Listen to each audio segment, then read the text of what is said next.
அன்பிற்குரிய தோழர்களே, தமிழ்நாட்டினுடைய நதிநீர் உரிமை காப்போம், கச்சத்தீவை மீட்போம் என வலியுறுத்தி தூத்துக்குடி மாவட்டம் கோவில்பட்டியில பெருமுனை கூட்டத்தை தமிழர் நீதி கட்சியின் சார்பாக நாங்கள் நடத்தி கொண்டிருக்கிறோம். இந்த கூட்டத்தை மிகச் சிறப்பாக தலைமையேற்றி நடத்தி கொண்டிருக்கிற தமிழர் நீதி கட்சியினுடைய தூத்துக்குடி மாவட்ட செயலாளர் தோழர் பாலமுருகன் பாண்டியன் அவர்களே, இந்த கூட்டத்திற்கு வருகை புரிந்திருக்கிற அனைத்து நிலை பொறுப்பாளர்களே, உங்களுடைய அனைவருக்கும் என்னுடைய வணக்கத்தை தெரிவித்துக் கொண்டு, இந்த கோவில்பட்டியில இப்படி ஒரு நிகழ்ச்சியை நாம நடத்திக்கிட்டு இருக்கிறோம். தமிழர் நீதி கட்சியின் சார்பாக கொடிகளை கட்டி இருக்கிறோம். இதோ பின்னாடி டிஜிட்டல் பதாகையை நாம வைத்திருக்கிறோம். இங்கே இருக்கிற போக்குவரத்து காவல்துறையை சேர்ந்த ஒரு அம்மா தமிழர் நீதி கட்சியினுடைய இந்த தெருமுனை கூட்டம் எந்த இடையூறும் இருக்கக்கூடாது என்று பெரும் சிரத்தையோடு அங்கு இங்குமாக ஓடிக்கொண்டிருக்கிறார். அவர் தனக்கு கையில் கிடைத்த அந்த மைக்கை வைத்து போக்குவரத்தை சீர் செய்து கொண்டிருக்கிறார். அவருக்கு தமிழர் நீதி கட்சியின் சார்பாக நான் பாராட்டுகளை தெரிவித்துக் கொள்கிறேன். இதே போல திமுக நடத்தும் பொழுதும் அதிமுக நடத்தும் பொழுதும் இப்படி ஒரு இடையூறு நடந்துவிடக் கூடாது என்று அந்த அம்மையார் செயல்படுவார் என்று நான் நம்புகிறேன். அதற்கு வாழ்த்துகிறேன். தமிழர் நீதி கட்சியானது தமிழ்நாட்டினுடைய நலன்களுக்காக, தமிழ்நாட்டு மக்களின் உரிமைக்காக போராடி கொண்டிருக்கிற ஒரு அமைப்பு. எப்படிப்பட்ட ஒரு நிகழ்ச்சியை நாம் நடத்தி கொண்டிருக்கிறோம். தண்ணீர் இல்லைங்க, 4 மாவட்டத்திற்கு தண்ணீர் இல்லை. ஒரே ஒரு நதி வந்தா அங்க பிரச்சனை சரியா போயிடும். அது எந்த நதி? செண்பகவல்லி நதி. நமக்கு வரக்கூடிய தண்ணீர் கேரள மாநிலத்திற்கு போகிறது. ஒரு சின்ன உடைப்பு தாங்க அது. அந்த உடைப்பு ஏற்பட்டு நம்முடைய முந்தைய ஆட்சியாளர்கள் எல்லாம் அதை சரி செய்ய வேண்டும் என்ற எண்ணத்தோடு செயல்பட்டார்கள். ஆனால் கேரள அரசு இன்று வரை அடாவடித்தனம் செய்து கொண்டிருக்கிறது. நமக்கு வரக்கூடிய தண்ணீர் உரிமையை பறித்து அவர்கள் நமக்கு எந்த உரிமையும் வந்துவிடக் கூடாது என்று தெளிவாக இருக்கிறார்கள். இப்படி காவிரி நதிநீர் உரிமை கர்நாடக அரசு தமிழ்நாட்டினுடைய அரசை கேட்காமல் அணையை கட்டுகிறான், தடுப்பணையை கட்டுகிறான். தமிழ்நாடு அரசு மேல்முறையீடு செய்கிறது. கர்நாடக அரசுடைய அந்த ஏதாச்சரிக போக்கை கண்டிக்கிறது. ஆனாலும் அவர்கள் என்ன செய்தார்கள்? தமிழ்நாடு அரசெல்லாம் எங்களுக்கு ஒரு அரசா? இப்படி சுத்தி இருக்கிற மாநிலங்கள் எல்லாம் நம்முடைய உரிமைகளை பறித்துக் கொண்டிருக்கிறது. நாங்கள் அந்த உரிமைகளை கேட்டு இன்றைக்கு போராடி கொண்டிருக்கிறோம், பேசிக் கொண்டிருக்கிறோம். அதனால்தான் இந்த திருமண கூட்டமானது முக்கியத்துவம் வாய்ந்த கூட்டம் தமிழர்களுக்கு.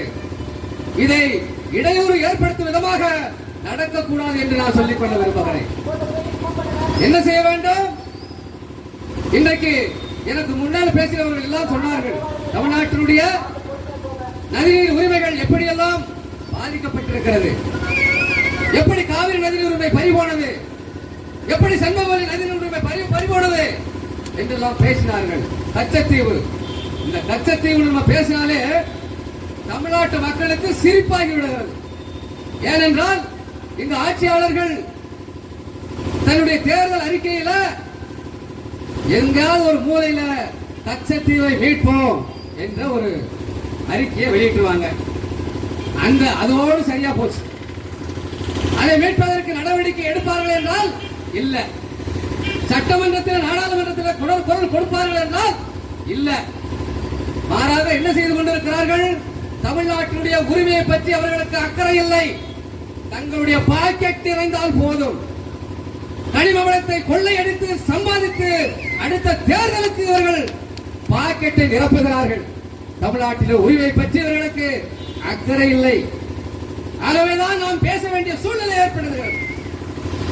கச்சத்தீவுனா என்னங்க? அது தமிழ்நாட்டோடு இருந்த ஒரு பகுதி. தமிழ்நாட்டிற்கும் இலங்கை தீவிற்கும் நடுவில் இருக்கக்கூடிய ஒரு பகுதி. அந்த கச்சத்தீவில் தான் நம்முடைய மீனவர்கள் மீன் பிடித்து விட்டு அந்த மீன் வலையை காய வைத்து அங்கே தங்கிவிட்டு வருவார்கள். இப்ப என்னாச்சு? கச்சத்தீவை இலங்கைக்கு நாங்கள் கொடுத்து விட்டோம் என்று இந்திரா காந்தி ஆட்சி காலத்தில் ஒரு ஒப்பந்தத்தை போடுறாங்க. இந்திரா காந்தி இலங்கை ஒப்பந்தத்தை ஒன்று போடுறாங்க. அந்த ஒப்பந்தத்தின் மூலமாக கச்சத்தீவு இலங்கைக்கு தாரை வார்க்கப்படுகிறது. அப்படி தாரை வார்த்த பின்னாடி தமிழக மீனவர்களுடைய நிலைமை என்ன? ஆனா என்ன சொல்றாங்க? அந்த ஒப்பந்தத்தில் தமிழக மீனவர்கள் வரலாம், போகலாம், நீங்க வலைய உலர்த்தலாம் என்பதாக அந்த கச்சத்தீவு ஒப்பந்தம் இருக்கிறது. ஆனால் ஒப்பந்தத்தை ஒரு மயிருக்கு கூட மதிக்காமல் கிட்டத்தட்ட 850க்கும் மேற்பட்ட மீனவர்களை கொன்றெடுத்திருக்கிறார்கள் இந்த இலங்கை அரசு. எப்படிப்பட்ட கொடுமை இன்றைக்கு நடந்து கொண்டிருக்கிறது. இந்த கொடுமைகளை தட்டி கேட்க வேண்டியது யார் பொறுப்பு? இந்த கொடுமைகளுக்கு எதிராக யார் குரல் எடுக்க வேண்டும்? ஆனால் இந்த ஆட்சியாளர்கள் என்ன செய்து கொண்டிருக்கிறார்கள்? எவன் சத்தா நமக்கு என்ன என்பதாக வேடிக்கை பார்த்துக் கொண்டிருக்கிறார்கள். நாங்கள் குற்றம் சாட்டுகிறோம். என்னாச்சு? 850 மீனவர்கள் என்னுடைய தொப்புள்குடி உறவினர்கள் சுட்டுக் கொல்லப்பட்டார்களே, என்ன நடவடிக்கை எடுத்தா என்று நாங்கள் கேட்கிறோம். வருங்கால தலைமுறை காரி துப்பாதா உன்னை இந்த ஆட்சியாளர்களை என்பதாக நாங்கள் கேட்கிறோம். நாங்கள் தமிழர்கள் என்பதாக நாங்கள் கேட்கிறோம். இதற்கு பதில் சொல்ல வேண்டிய பொறுப்பும் கடமையும் இந்த ஆட்சியாளர்களுக்கு உண்டா இல்லையா? என்ன ஆச்சுங்க? சர்வதேச கடல் சட்டம் சொல்லுகிறது. இன்றைக்கு ஐக்கிய நாடுகள் சபையில் ஒரு சபையை உருவாக்கி வச்சிருக்கிறான். அந்த ஐக்கிய நாடுகள் சபையில இந்தியாவும் ஒரு உறுப்பினர். சர்வதேச கடல் சட்டம் அங்கே ஒரு சட்டமாக நிறைவேற்றப்பட்டிருக்கிறது. அந்த சட்டம் சொல்லுகிறது, 2 நாடுகளுக்கும் இடையிலான அந்த கடலுடைய அந்த பிரச்சனைகளை எப்படி தீர்ப்ப என்றால், அந்த எல்லைகளை எப்படி வரையறுப்பா என்றால், அந்த நாட்டிற்கும் இந்த நாட்டிற்கும் சமமாக சம பங்காக இருக்கக்கூடிய எல்லை கோடுகள் தான் இதற்கு தீர்வு என்று சர்வதேச கடல் சட்டம் சொல்லுகிறது. அப்படி பார்த்தால் கச்சத்தீவு யாருக்கு சொந்தம்? தமிழ்நாட்டிற்கு சொந்தம் இல்லையா? தமிழ்நாட்டின் அருகே இருக்கக்கூடிய இந்த கச்சத்தீவு தமிழ்நாட்டிற்கு சொந்தம் இல்லையா? இதை கூட சொல்வதற்கு உங்களுக்கு துப்பு இல்லையா? இந்த ஆட்சியாளர்களுக்கு துப்பு இல்லையா? உரிமையை கேட்பதற்கு உங்களுக்கு துப்பு இல்லையா என்று நாங்கள் கேட்கிறோம். தமிழர்களாகிய நாங்கள் கேட்கிறோம். இந்த தமிழ்நாட்டில் உரிமையை நாங்கள் கேட்கிறோம். என்னங்க நாட்டு கொடுமையா நடந்து கொண்டிருக்கிறது? இப்படி உரிமையை கேட்பதற்கு உங்களை நாங்கள் சட்டமன்றத்திற்கும் நாடாளுமன்றத்திற்கும் உங்களை அனுப்பினால் நீங்க என்ன செய்றீங்க? அங்க போய் ஒவ்வொரு எம்எல்ஏவுக்கும் எம்பிக்கும் எவ்வளவு சொத்து இருக்குன்னு பட்டியல் வந்தா தெரியும். உங்க கதை நாரிடும். கனிம வளத்தை கொள்ளையடிப்பது எப்படி? இவன் அதிகாரத்துக்கு அனுப்புறது நமக்கான உரிமைகளை கேட்பதற்கா? நமக்கான உரிமைகளை சட்டமன்றத்திலே பொருள் கொடுப்பதற்கா? இல்ல நம்ம நாட்டுடைய கனிமவளத்தை கொள்ளையடிப்பதற்கா? இதெல்லாம் உங்களுக்கு தெரியாதா? நாளைய தலைமுறை என்ன செய்யும்? உங்களை காரி துப்பாதா? இந்த நாட்டில்தானே உங்களுடைய வாரிசுகள் வாழ போகிறார்கள். வாழ தகுதியற்ற நாடாக இந்த தமிழ்நாட்டை ஆக்கிவிட்டு என்னடா மயில புடுங்கிறது காசு நடத்த என்பதாக நாங்கள் கேள்வி கேட்க வேண்டுமா வேண்டாம்? இப்படி கனிம வளங்கள் இன்றைக்கு எல்லையற்ற சூறையாடி கொண்டிருக்கிறார்கள். அண்டை மாநிலங்களுக்கு போய் கொண்டிருக்கிறது. இங்கிருந்து கேரளாவுக்கு போகிறது. எவன் உன்னுடைய உரிமையை பறிக்கிறானோ அந்த நாட்டிற்கே நீ கனிம வளத்தை அனுப்புற. வெட்கக்கேடு இல்லையா? இது கேவலம் இல்லையா? உனக்கு அடுக்குமா? இதை பத்தி நீ சிந்திச்சியா? நம்ம நாட்டினுடைய கனிம வளத்தை எல்லாம் அவரிடம் அனுப்பிவிட்டு ஏன் வெளிநாடுகளுக்கு போகிறது, ஜப்பானுக்கு போகிறது. நம்ம நாட்டுடைய கனிம வளம் எப்படியெல்லாம் இந்த நாட்டினுடைய வளத்தை ஊரானுக்கு ஊர் நாட்டுக்கு அங்கங்கே கொள்ளை அனுப்பிவிட்டு என்னடா செய்ய போற? என்ன செய்ய போற? இந்த தமிழ்நாட்டை என்ன செய்வதற்கு காத்துக் கொண்டிருக்கிறீர்கள் என்று நாங்கள் தமிழர் நீதி கட்சியின் சார்பாக நாங்கள் கேட்கிறோம். வாழ தகுதி இல்லாத நாடாக நீங்க உருவாக்கிவிட்டு யாருக்கு ஆட்சி நடத்துறீங்க? என்ன ஆச்சு? கேரள அரசு ஒரு புறம், தங்களுடைய உரிமையை விட்டு கொடுக்க கூடாதுன்னு எவ்வளவு விஷயங்களை நம்ம தமிழ்நாட்டுக்கு எதிராக செய்யப்படுறோம். அங்க இருந்து பாருங்க, இங்க இருந்து காய்கறி எல்லாம் கேரளாவுக்கு போகுதுங்க. அவனுக்கு தேவையான உயிர் வாழக்கூடிய மருந்துகள்லாம் போகுதுங்க. அவன் என்ன பண்றான்? இங்க இருந்து கனிமூலம் போகுது, அது வேற விஷயம். அவன் என்ன பண்றான்? கோழி கழிவுகளை பாருங்க, இந்த லக்கான் கோழி இருக்கு இல்லையா, சிக்கன், இந்த கோழியை அறுத்து விட்டு அவன் நல்லா சாப்பிட்டு அந்த கழிவுகளை நம்முடைய நாட்டிலே வந்து போடுறான். குப்பைக்காராக பார்க்கிறான் தமிழ்நாட்டை. வெட்டமாக இல்லையா நமக்கு? மருந்து கழிவுகளை கொட்டுகிறான். எப்படி இருக்கிறது வாருங்கள். ஆனா செக் போஸ்ட் வச்சிருக்காங்க. அங்க கேரளா நாட்டிற்கும் தமிழ்நாட்டுக்கும் இடையில ஒரு செக் போஸ்ட் இருக்கு. அங்க இருக்கக்கூடிய அந்த பாதுகாப்பு பணியில இருக்கக்கூடியவர்கள் என்ன செய்கிறார்கள்? நான் விசாரித்த வகையில ஒரு கனிம வளத்துடைய அந்த வண்டி போச்சு அப்படின்னா இவ்வளவு தொகை, அங்கிருந்து குப்பை வந்துச்சுன்னா இவ்வளவு தொகை. டேய், பணத்தை கொடுத்து அவனை கொள்ளையடிக்க வச்சுட்டு அந்த நாட்டுக்கு எல்லா சௌகரியம் பண்ணி விட்டுட்டு தமிழ்நாட்டை பத்தி சிந்திச்சியா நீ? குப்பைக்காராக மாற்றி இருக்கிறார்கள் தமிழ்நாட்டை. ஒருபுறம் கர்நாடக அரசு இன்னைக்கு எங்க வரைக்கும் வந்துட்டான்? ஒகேனக்கல் என்னுடைய நாடுன்றான், அந்த எல்லையை சொல்றான். ஒருபுறம் ஆந்திர அரசு பாலாறு கர்நாடகாவில் உற்பத்தியாகி ஆந்திராவுக்கு வந்து தமிழ்நாட்டுக்கு வருதுங்க பாலாறு.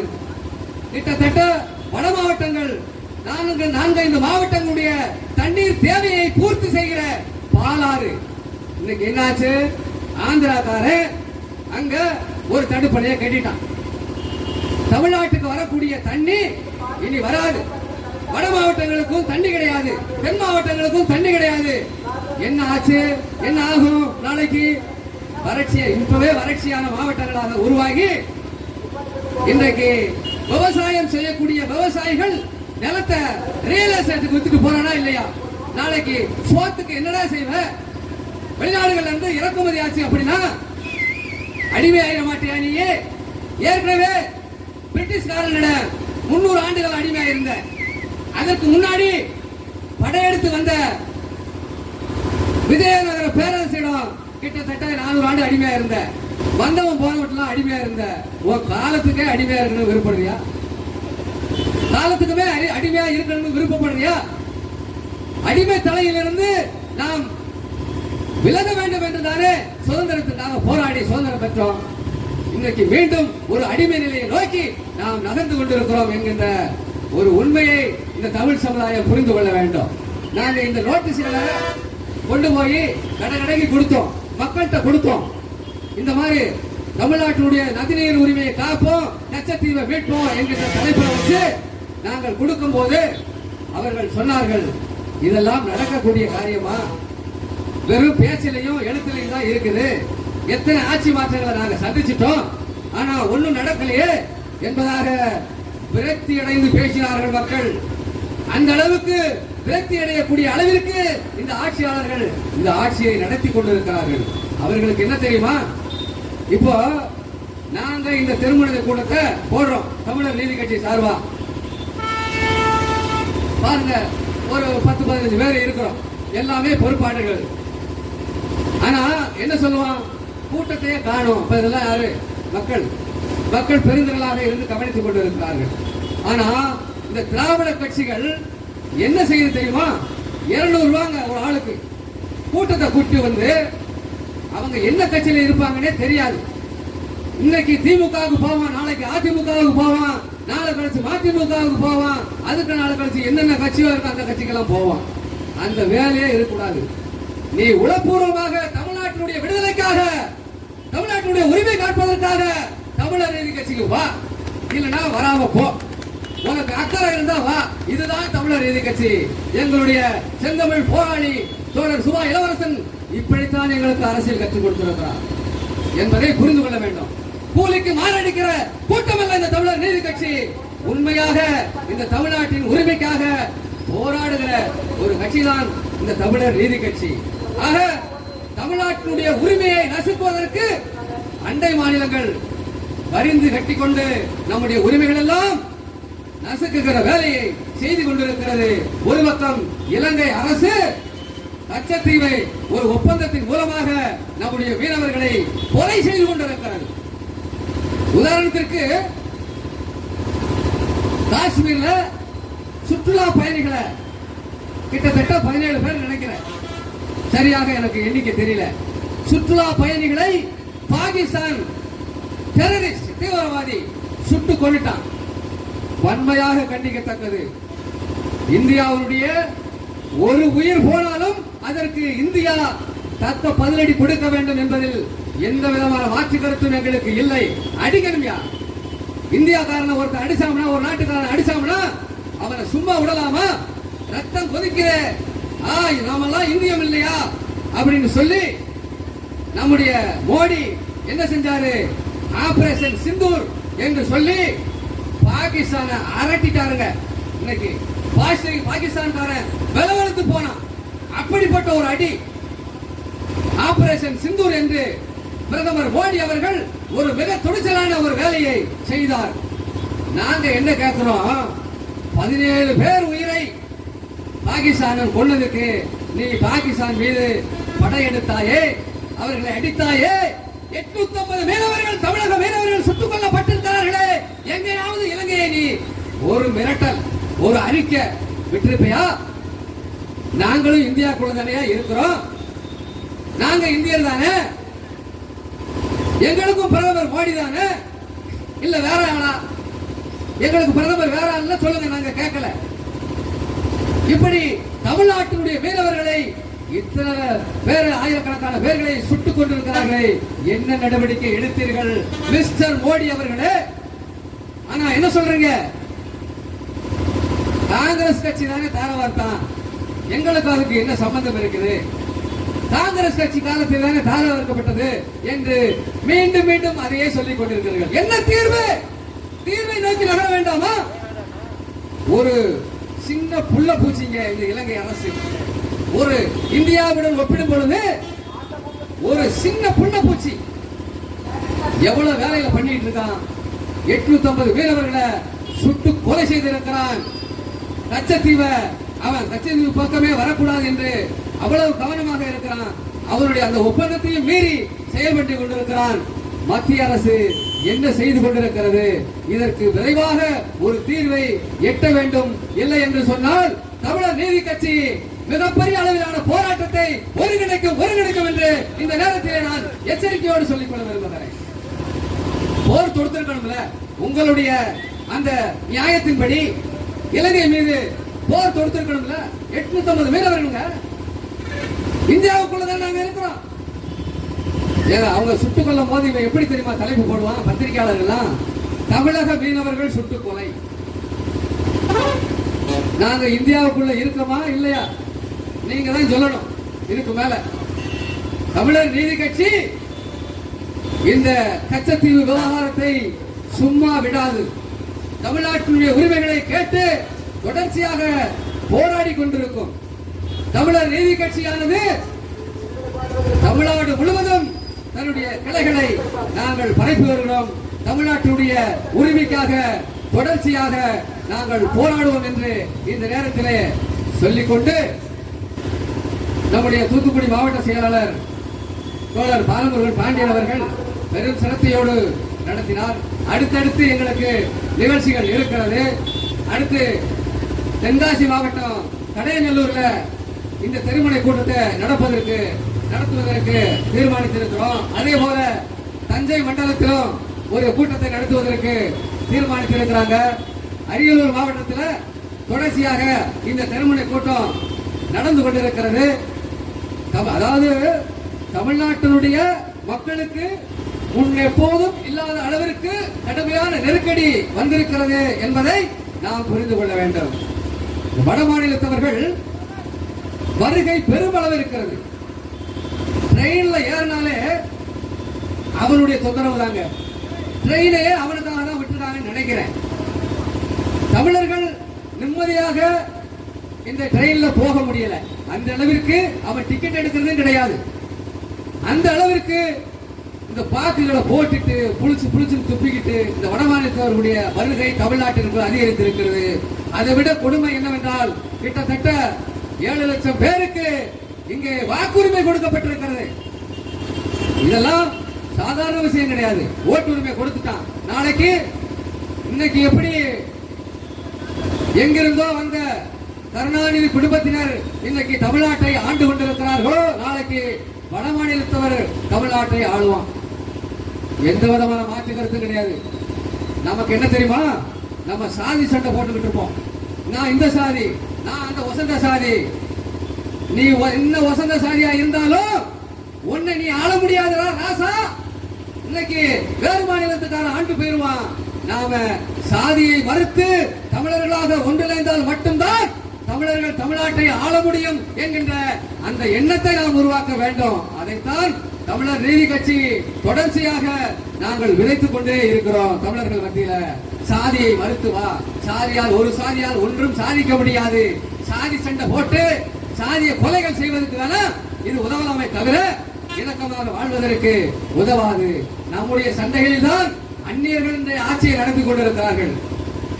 அப்ப நம்ம புரிய வேண்டாமா? நம்ம ஒரு புரிதலுக்கு வர வேண்டாமா? ஒரு புரிதலுக்கு வந்தால் தானே தமிழ்நாட்டை ஒரு தமிழன் ஆளுவான்.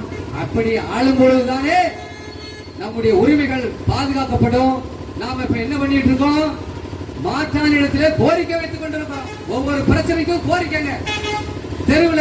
தெருவிளக்கு எரியல, தண்ணி வரல, இப்படி அன்றாட பிரச்சனைகள், அடிப்படை பிரச்சனைகளுக்காக நாம போராடி கொண்டிருக்கிறோம்.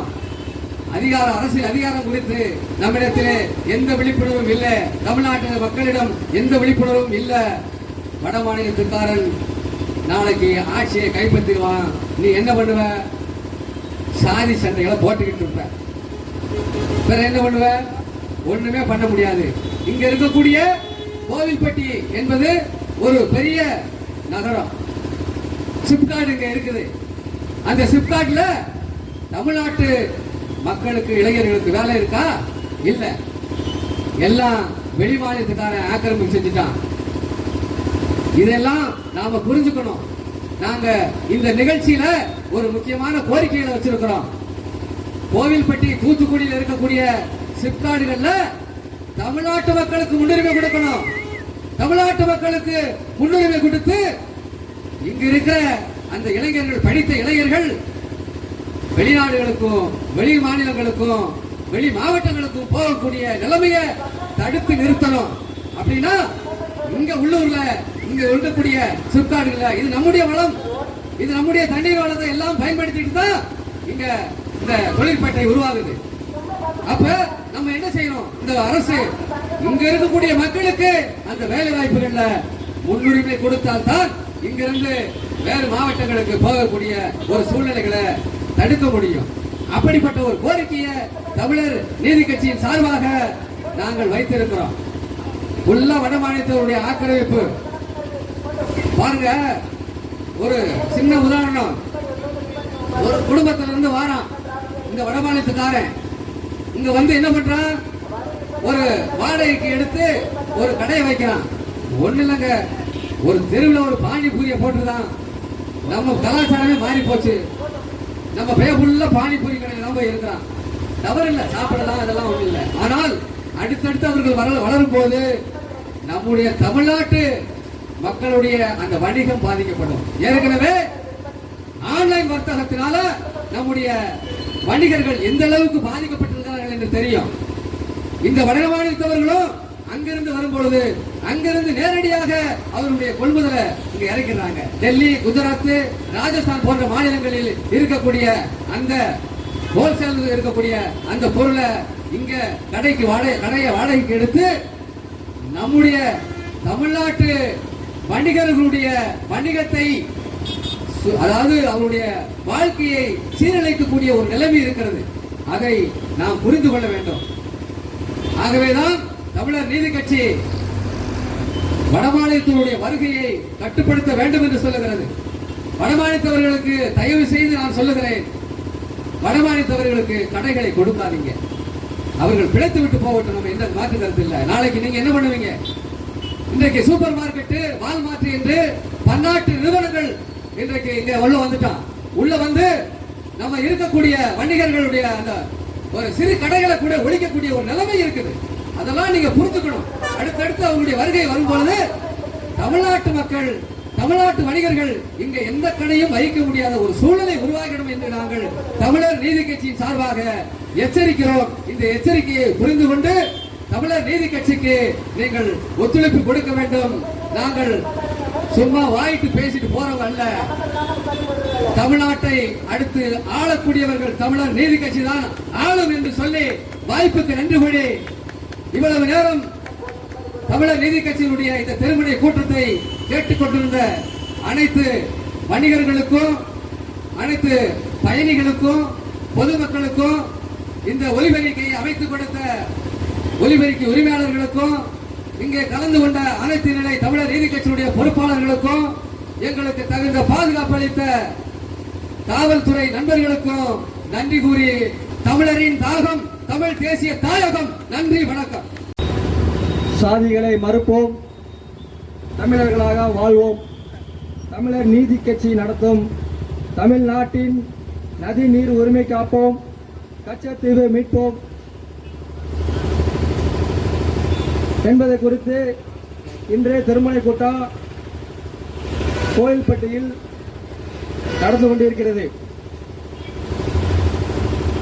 தமிழின உறவுகளே, செந்தமிழ் போராளி தோழர் சுபா இளவரசன் அவர்களின் தலைமையிலான தமிழர் நீதி கட்சி தமிழர் தமிழ்நாட்டின் உரிமைக்காக போராடி வரும் ஒரு அமைப்பாகும். இயற்கை அன்னையால் தமிழ்நாட்டில் காலங்காலமாக பாய்ந்து வந்த மனிதவள வளர்ச்சிக்கும் நாகரீகங்கள் உருவான காரணமாக இந்த நதிகள் வற்றாத ஜீவநதி என்று பெயர் எடுத்து நதிகள் இன்று அண்டை மாநிலங்களால் தடுக்கப்பட்டு நமது நதிநீர் உரிமை மறுக்கப்பட்டு தமிழக விவசாயிகள் வாழ்வாதாரத்தை இழந்து நிலத்தை விற்கும் நிலைக்கு தள்ளப்பட்டிருக்கிறார்கள். நதிநீர் உரிமைகள் குறித்து தமிழக மக்கள் போராட்டம் நடத்தியும் நீதிமன்றங்களை நாடி நீதிகளை பெற்றாலும் அண்டை மாநிலங்கள் அந்நிய மாநிலங்களாகவே தன்னை காட்டிக்கொண்டு தண்ணீர் தர மறுக்கிறது. தமிழ்நாட்டில் மிக நீளமான ஆறு என்றால் அது காவிரி ஆறு. கிட்டத்தட்ட 760 கிலோமீட்டர் நீளம் வந்து நம்ம காவிரி ஆறு வந்து உள்ளது.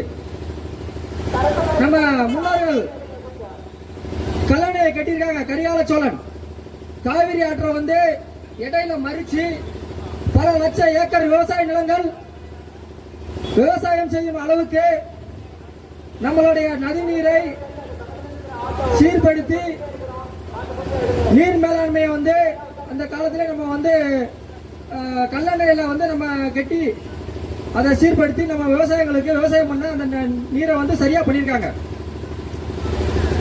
இந்த கோவில்பட்டியில கரிசல் பூமி அப்படின்னு சொல்லுவாங்க. கோவில்பட்டிய புத்தக எழுத்தாளர்கள் வந்து இங்க வந்து நிறைய இருக்காங்க.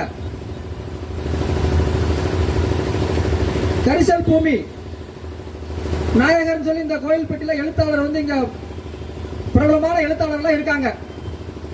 சாகித்ய அகாடமி விருது பெற்ற எழுத்தாளர் சூழ் நாவலுக்கெல்லாம் சாகித்ய அகாடமி விருது கொடுத்திருக்காங்க இந்த தமிழக அரசு. ஆனா அந்த அதுல உள்ள நீர் மேலாண்மையை பத்தி இந்த அரசு வந்து அதை வந்து நடைமுறைப்படுத்திருக்கா அப்படின்னா இல்ல. ஆறுனா என்ன, குளங்கள்னா என்ன, குட்டைகள்னா என்ன, கம்மாயினா என்ன, ஊரணினா என்ன அப்படிங்கறத பத்தி அந்த சூழ் நாவல்ல வந்து அழகாக எழுத்தாளர் சோ தர்மன் வந்து எழுதியிருக்காங்க. நீரின்றி அமையாத உலகு என்ற குரலுக்கு ஏற்ப நம்ம வந்து இந்த நீரினுடைய முக்கியத்துவத்தை எவ்வளவு நம்ம முக்கியத்துவம் கொடுத்து அதற்காக நம்ம வந்து என்னமெல்லாம் நம்ம வந்து அந்த நீர்நிலைகளை நம்ம பாதுகாத்திருக்கோம் அப்படின்னா இல்லவே இல்லை. பிற மாநிலத்தவர்கள்ட்ட இருந்து நம்ம வந்து தண்ணீர் கேட்கிற நிலைமைக்கு நம்ம இன்னைக்கு தள்ளப்பட்டிருக்கோம். பாத்தீங்கன்னா செண்பகவல்லி அணை தண்ணி வந்து நம்ம தலையணை சிவகிரி வழியா வரும். நம்ம பனையூர் நிச்சயம நதி வைப்பாறு வழியா நம்ம இருக்கக்கூடிய வழியா வாம்பாறு வரைக்கும் போகுது. இந்த நீர்லாம் வந்து இப்ப வந்து வர்றதில்ல. ஃபுல்லா எல்லாம் வேலி முளைச்சு தண்ணியே சுத்தமா இல்ல. விவசாய நிலங்கள்லாம் வந்து விவசாயம் பண்ண முடியாத சூழ்நிலையில இப்ப உருவாகிட்டு இருக்கு. இந்த செண்பகவல்லி அணையை பத்தி நம்ம வந்து சொல்லணும்னா 40,000 ஏக்கர் நிலங்கள் வந்து அதுல வந்து விவசாயம் விளையும். 3 போகம் விவசாயம் விளைஞ்ச இடம் எங்கன்னு நம்ம சொன்னோம்னா முதல்ல தஞ்சையில வந்து நம்ம சொல்லுவாங்க நெற்களஞ்சியம், தமிழ்நாட்டின் நெற்களஞ்சியம் தஞ்சை அப்படின்னு சொல்லுவாங்க. இந்த தமிழ்நாட்டின் நெற்களஞ்சியம் தஞ்சைன்னு சொல்லுவாங்க. 3 போகம் நெல் வந்து விளைவிக்கக்கூடிய தஞ்சையை சொல்லுவாங்க. ஆனா அதற்கு முன்னாடியே நெற்கட்டும் செவல்னு ஒண்ணு இருக்கு. கரிவளம் வந்த நல்லூர். இங்கேயே தஞ்சைக்கு முன்னாடியே இங்க பாண்டிய நாட்டுல வந்து 3 போகம் விளைஞ்சிருக்கு நெல்லு. அந்த அளவுக்கு நமக்கு தண்ணி வந்து நல்ல சீராக வந்து கொண்டிருந்த தண்ணி இப்ப தண்ணியே இல்ல, எல்லாம் வேலிக்காடா முளைச்சிருக்கு. நீரினுடைய முக்கியத்துவத்தை நம்ம வந்து உணர வேண்டும். நம்ம மக்கள் எல்லாருமே உணர்ந்து அதற்காக நம்ம வந்து போராடணும். போராடுறவங்களுக்கு நம்ம வந்து உறுதுணையா இருக்கணும். இந்த பூமி வந்து 3 பக்கம் நீராலும் 1 பக்கம் நிலத்தாலும் சூழ்ந்திருக்கு. அது போல நம்ம மனித உடம்புல கிட்டத்தட்ட 80% வந்து நீர் தான். நீரின்றி அமையாது. நம்ம உடல் வந்து இயங்காது. நீர் இல்லாம நம்ம உடல்நிலை வந்து சீராக வந்து இயங்காது என்பதை புரிஞ்சுக்கிட்டு இந்த தமிழக அரசு வந்து நீருக்கு முக்கியத்துவம் கொடுத்து அண்டை மாநிலங்கள் வந்து நீதிமன்றங்கள் உத்தரவு கொடுத்தோம். அதை மதிக்காம அந்த உத்தரவை மீறி எங்களுக்கு தண்ணி தர மறுக்கிறது வந்து எந்த விதத்திலும் நியாயம் கிடையாது. அதனால உடனடியாக இந்த தமிழக அரசு வந்து தமிழ்நாட்டிற்கு வரக்கூடிய செண்பகவல்லி நீரையும் காவிரியில் வரக்கூடிய அந்த சரியான டிஎம்சி தண்ணியை எங்களுக்கு பருவ காலங்களில் திறந்து விடணும். திறந்து விட்டா மட்டும்தான் விவசாயம் செழிக்கும். ஒரு நாட்டின் முதுகெலும்பு விவசாயம் தான். இன்னைக்கு விவசாயத்தை நம்மளை வந்து அழிச்சிட்டு நம்மளை வந்து இனப்படுகொலை செய்து கொண்டிருக்கிறார்கள் என்பதை நம்ம பக்கத்து மாநிலங்கள் வழியா நம்ம வந்து இப்ப புரிஞ்சு கொள்ள முடியுது. தண்ணி ஏன் தர மாட்டாங்க? ஏன் தண்ணி தர மாட்டாங்க? இயற்கை வந்து எல்லாத்துக்குமே சொந்தமானது. யாரும் மறுக்க முடியாது. தண்ணியை நீங்க மறுக்கிறீங்களா? காற்றை மறுக்க முடியுமா? காத்தை நீங்க வந்து மறிச்சு நீங்க அணை கட்டிடுவீங்களா? சொல்லுங்க பாப்போம். காத்து இல்லாம நீங்க சுவாசிச்சிருவீங்களா? உயிர் வாழ்ந்துருவீங்களா? இதெல்லாம் சிந்திச்சு பார்க்கணும் மக்கள். நமக்கு வர வேண்டிய தண்ணியை வந்து இவங்க தரமாட்டாங்க அப்படின்னா நம்ம எந்த அளவுக்கு நம்ம வந்து ஏமாளியா உட்கார்ந்துகிட்டு இருக்கோம் அப்படிங்க சிந்திச்சு பார்க்கணும். இன்னைக்கு அரபு நாட்டுல பாத்தீங்கன்னா 1 ரூபாய்க்கு தண்ணி கொடுக்கறாங்க, 1 ரூபாய்க்கு பெட்ரோல் கொடுக்கறாங்க. நம்ம நாட்டு காசுபடி கூட்டி கழிச்சு பாத்தீங்கன்னா கிட்டத்தட்ட ஒரு 50 ரூபாய் தான் வருது. ஆனா இதே இங்க பாத்தீங்கன்னா பெட்ரோல் விலை 105 ரூபாய் ஆயிடுச்சு. தண்ணி பாட்டில் விலை 20 ரூபாய் ஆச்சு. கூட்டி கழிச்சு பாத்தீங்கன்னா 125 ரூபாய் ஆகுதுங்க. நல்லா சிந்திச்சு பார்க்கணும் மக்களே. இளைஞர்களே, வருங்கால மாணவர்களே, நீங்களா சிந்திச்சு பார்க்கணும். நம்ம எதை நோக்கி பயணிச்சு கொண்டிருக்கிறோம்? நம்ம அரசாங்கம் நம்மளை எப்படி ஏமாத்தி கொண்டிருக்கிறது அப்படிங்கறத நம்ம வந்து உணர வேண்டும். இந்த நீரின் அவசியத்தை நம்ம வந்து புரிஞ்சு கொண்டு இந்த தமிழ்நாடு அரசு, மாநில அரசும் மத்திய அரசும் புரிஞ்சு கொண்டு தமிழர்களுடைய வாழ்வாதாரத்தை நீங்க சரியாக வந்து எங்களுக்கு வந்து நீரை வர வைக்கிறதுக்கு உண்டான முயற்சி எடுக்கணும். இல்லை என்றால் தமிழர் நீதி கட்சியானது இதற்கு தொடர்ந்து போராடி வரும். கோவில்பட்டி உங்களை வாழ்த்தி வணங்குகிறேன்.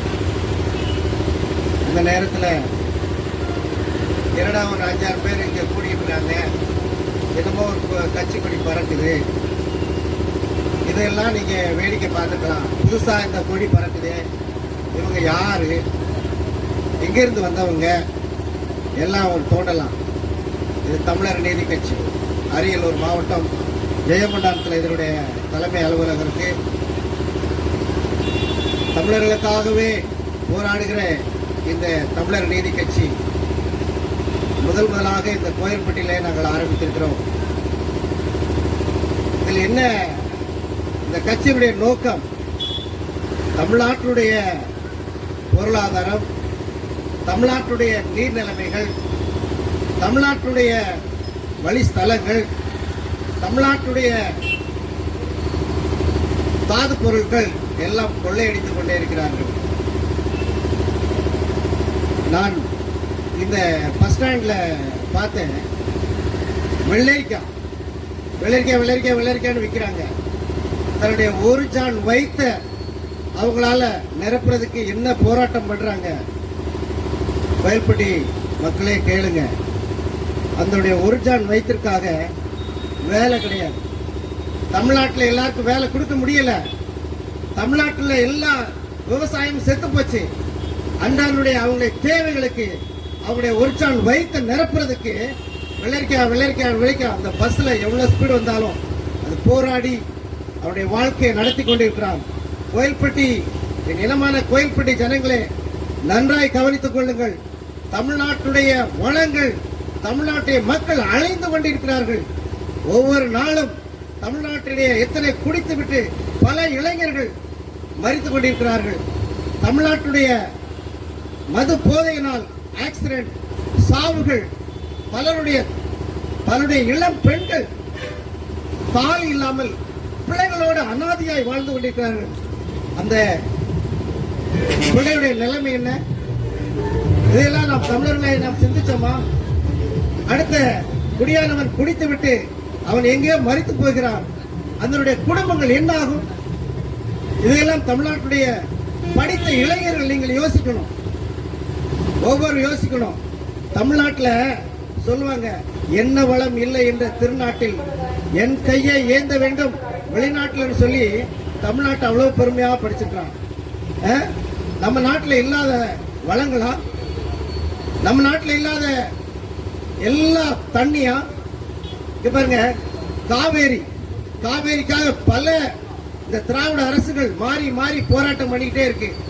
இந்த இந்திரா காந்தி பீரியட்ல இருந்து இந்த கர்நாடகா காவேரிக்காக இங்க தண்ணி விட மாட்டேங்கான், அங்க அடைக்கிறான், இங்க அடைக்கிறான், எல்லாம் போராடிக்கிட்டே இருக்கான். இந்த காவேரி உற்பத்தி ஆகிற இடம் எதுங்க தெரியுமா? ஒரு குடகுமலை, தமிழ்நாட்டுடைய எல்லை. தமிழ்நாட்டினுடைய எல்லையை உற்பத்தி ஆகிற இந்த காவேரி ஏதோ ஒரு ஆற்றுவத்தில் வேகத்தில் கேரளா அந்த கர்நாடகத்துக்குள்ள போயிடுச்சு. இதை போய் அவன் ஒரு அரசியல் ஆக்கிட்டு, இதை போய் அவன் ஒரு தண்ணி விட மாட்டேன், என் இடத்துல தான் போகுது. இது கர்நாடகத்தில் உற்பத்தி ஆகுதா? குடகுமலையில் உற்பத்தி ஆகுது, தமிழனுடைய எல்லையில உற்பத்தி ஆகுற. இதை நம்முடைய தமிழர்கள் எல்லாரும் யோசிக்கணும். ஏன் நம்முடைய தண்ணியை மறைச்சுக்கிட்டு, நம்முடைய எல்லையில உற்பத்தி ஆகிற தண்ணியை மறைச்சுக்கிட்டு இவ்வளவு சேட்டை பண்ணிட்டு இருக்கான் கர்நாடகக்காரன்? பாத்தீங்களா? தமிழ்நாட்டுடைய தண்ணீர் தமிழ்நாட்டுக்கே வரக்கூடாது. தமிழ்நாட்டுடைய அவங்களுக்கு இடைஞ்சல் கொடுக்கணும். பாருங்க, தஞ்சாவூர் மாவட்டத்தில் நெல் களஞ்சியம் சொல்ற தஞ்சாவூர் மாவட்டம் காஞ்சி கிடக்குது. என்ன காரணம்? இது அரசியல் விளையாட்டு. நீங்க ஒவ்வொரு சொல்லிக்கலாம், நாங்க திராவிட கட்சி, நாங்க அதிமுக கட்சி, நாங்க காங்கிரஸ் கட்சி. எவன் செய்வான்? எந்த கட்சிக்காரன் செய்வான்? யோசிக்க வேணாமா? ஓன் வயிறு தான், ஓன் பொண்டாட்டி பிள்ளைதான் இன்னைக்கு கஷ்டப்பட்டு இருக்கு. வேலை இல்லாம, விவசாயம் இல்லாம உன் குடும்பம் தான் அழைச்சிட்டு இருக்கு. கட்சி உனக்கு சப்போர்ட் பண்ணுமா? கட்சி நேரத்தில் உனக்கு போட்டுரும், ஒரு பிரியாணி கொடுப்பான், தின்னுபிட்டு நாட்டை அடை வச்ச மாதிரி ஓட்டப்பட்டு வந்துடுற. இதெல்லாம் பார்த்து சிந்திக்கணும் தலைவரே, மக்களே. நீங்க எல்லாம் யோசிக்கணும். தமிழ்நாட்டுடைய இந்த காவிரி பிரச்சனை எவ்வளவு பிரச்சனையா இருந்துகிட்டு இருக்கு. போராடுறதுக்கு என்னமோ மத்திய ஆய்வுக்குழு வச்சிருக்கானா? நம்ம தண்ணியை உற்பத்தி பண்றதுக்கு ஆய்வுக்குழு வச்சிருக்காங்க. பாருங்க, எவ்வளவு தமிழ்நாட்டுக்கு தண்ணி வரக்கூடாது, தமிழர் மக்களை முன்னேறக்கூடாது, தமிழர்கள் விவசாயம் பார்க்க கூடாது என்று பல பிரச்சனைகளை நெருக்கடி கொடுத்துட்டு இருக்கான். ஏன்னா இது சென்ட்ரல் கவர்மெண்ட் சேர்ந்து தான் சொல்றேன் நான். இது கர்நாடக அரசு மட்டும் இல்ல, மத்திய அரசும் சேர்ந்து தான். தமிழர்களை வாழ விடக்கூடாது, தமிழர்களை முன்னேறக்கூடாது. அவன் விட்டா பெரிய ஆள் ஆயிடுவான். அவருடைய எல்லா தமிழர்களுக்கு ஞானம், தமிழர்களுக்கு அறிவும், இஸ்ரேல் ஜனனுடைய அறிவும் ஒண்ணு தெரியுமா? தமிழை சாதிக்காத இடமே கிடையாது. அவங்கள போய் நம்மளை போய் என்ன இடைஞ்சல் பண்ணிட்டு இருக்காங்க தெரியுமா கர்நாடக அரசு? இன்னொன்னு பாருங்க, இந்த செண்பகவல்லி தமிழ்நாட்டுடைய இடத்துலதான் உற்பத்தி ஆகுது. உள்ளாற்று மேற்க நம்முடைய தென்காசி மாவட்டம் சிவகிரிக்கு மேற்கு அந்த தண்ணி தமிழ்நாட்டுடைய எல்லையில உற்பத்தி ஆகிற தண்ணி பாருங்க. அது ஒரு வழியில விழுந்து விழுந்து அரிச்சு அந்த பக்கம் உடைய விழுந்துருச்சு. அது விழுந்ததுனால தண்ணி கேரளா பக்கம் போயிடுச்சு. இப்ப பாருங்க, அந்த தண்ணி ஏதோ இயற்கை சூழ்நிலையில உடைஞ்சு போயிடுச்சு. அதை அடைச்சு கொடுக்கறதுக்கு திராவிட அரசர்கள் மாறி மாறி மோதிக்கிட்டு இருக்காங்க. இன்னும் அடைச்ச பாடுங்க. தமிழ்நாடு இந்த தண்ணீர் எங்க கேரளா பக்கம் போகுது. தமிழ்நாட்டுடைய எல்லைகள் எல்லாம் வறண்டு போய் கிடக்குது.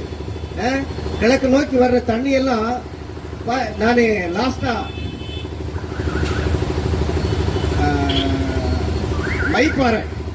மைப்பாறை மலையிலிருந்து இந்த இடங்கள் எல்லாம் பார்த்தேன். அந்த இடங்கள் எல்லாம் சிவேரி அந்த பருவக்குடியிலிருந்து கோயில்பட்டி வரைக்கும் ஒரே புழுதியாத்தான் இருக்கு. ஒரு மரம் கிடையாது. பல்லாயிரக்கணக்கான ஏக்கர்கள் வறண்டு போய் கிடக்குது. என்ன காரணம்? இந்த செண்பகவல்லி தான். இந்த செண்பகவல்லியை ஒரு அப்ப ஐயா காமராஜர் பீரியட்ல இருக்கும்போது அதை அடைச்சு கொடுத்துருந்தாங்க. அதை உடைஞ்சு போனப்ப கலைஞர் அந்த எம்ஜிஆர் அவங்க வந்து அதை சரி பண்ணாங்க. சரி பண்ணல, பணம் ஒதுக்குனாங்க. கேரள அரசு அதை போட்டுருச்சு. இன்னும் கலைஞர் ஐயா வந்து பணம் கொடுத்தாங்க, அதுவும் கிடப்புல போட்டுருச்சு. இப்படி மாறி மாறி போட்டதுனால கேரள அரசுக்கு அதை வச்சு ஒன்றும் செண்பகவல்லியால் ஒன்றும் செய்ய முடியாது.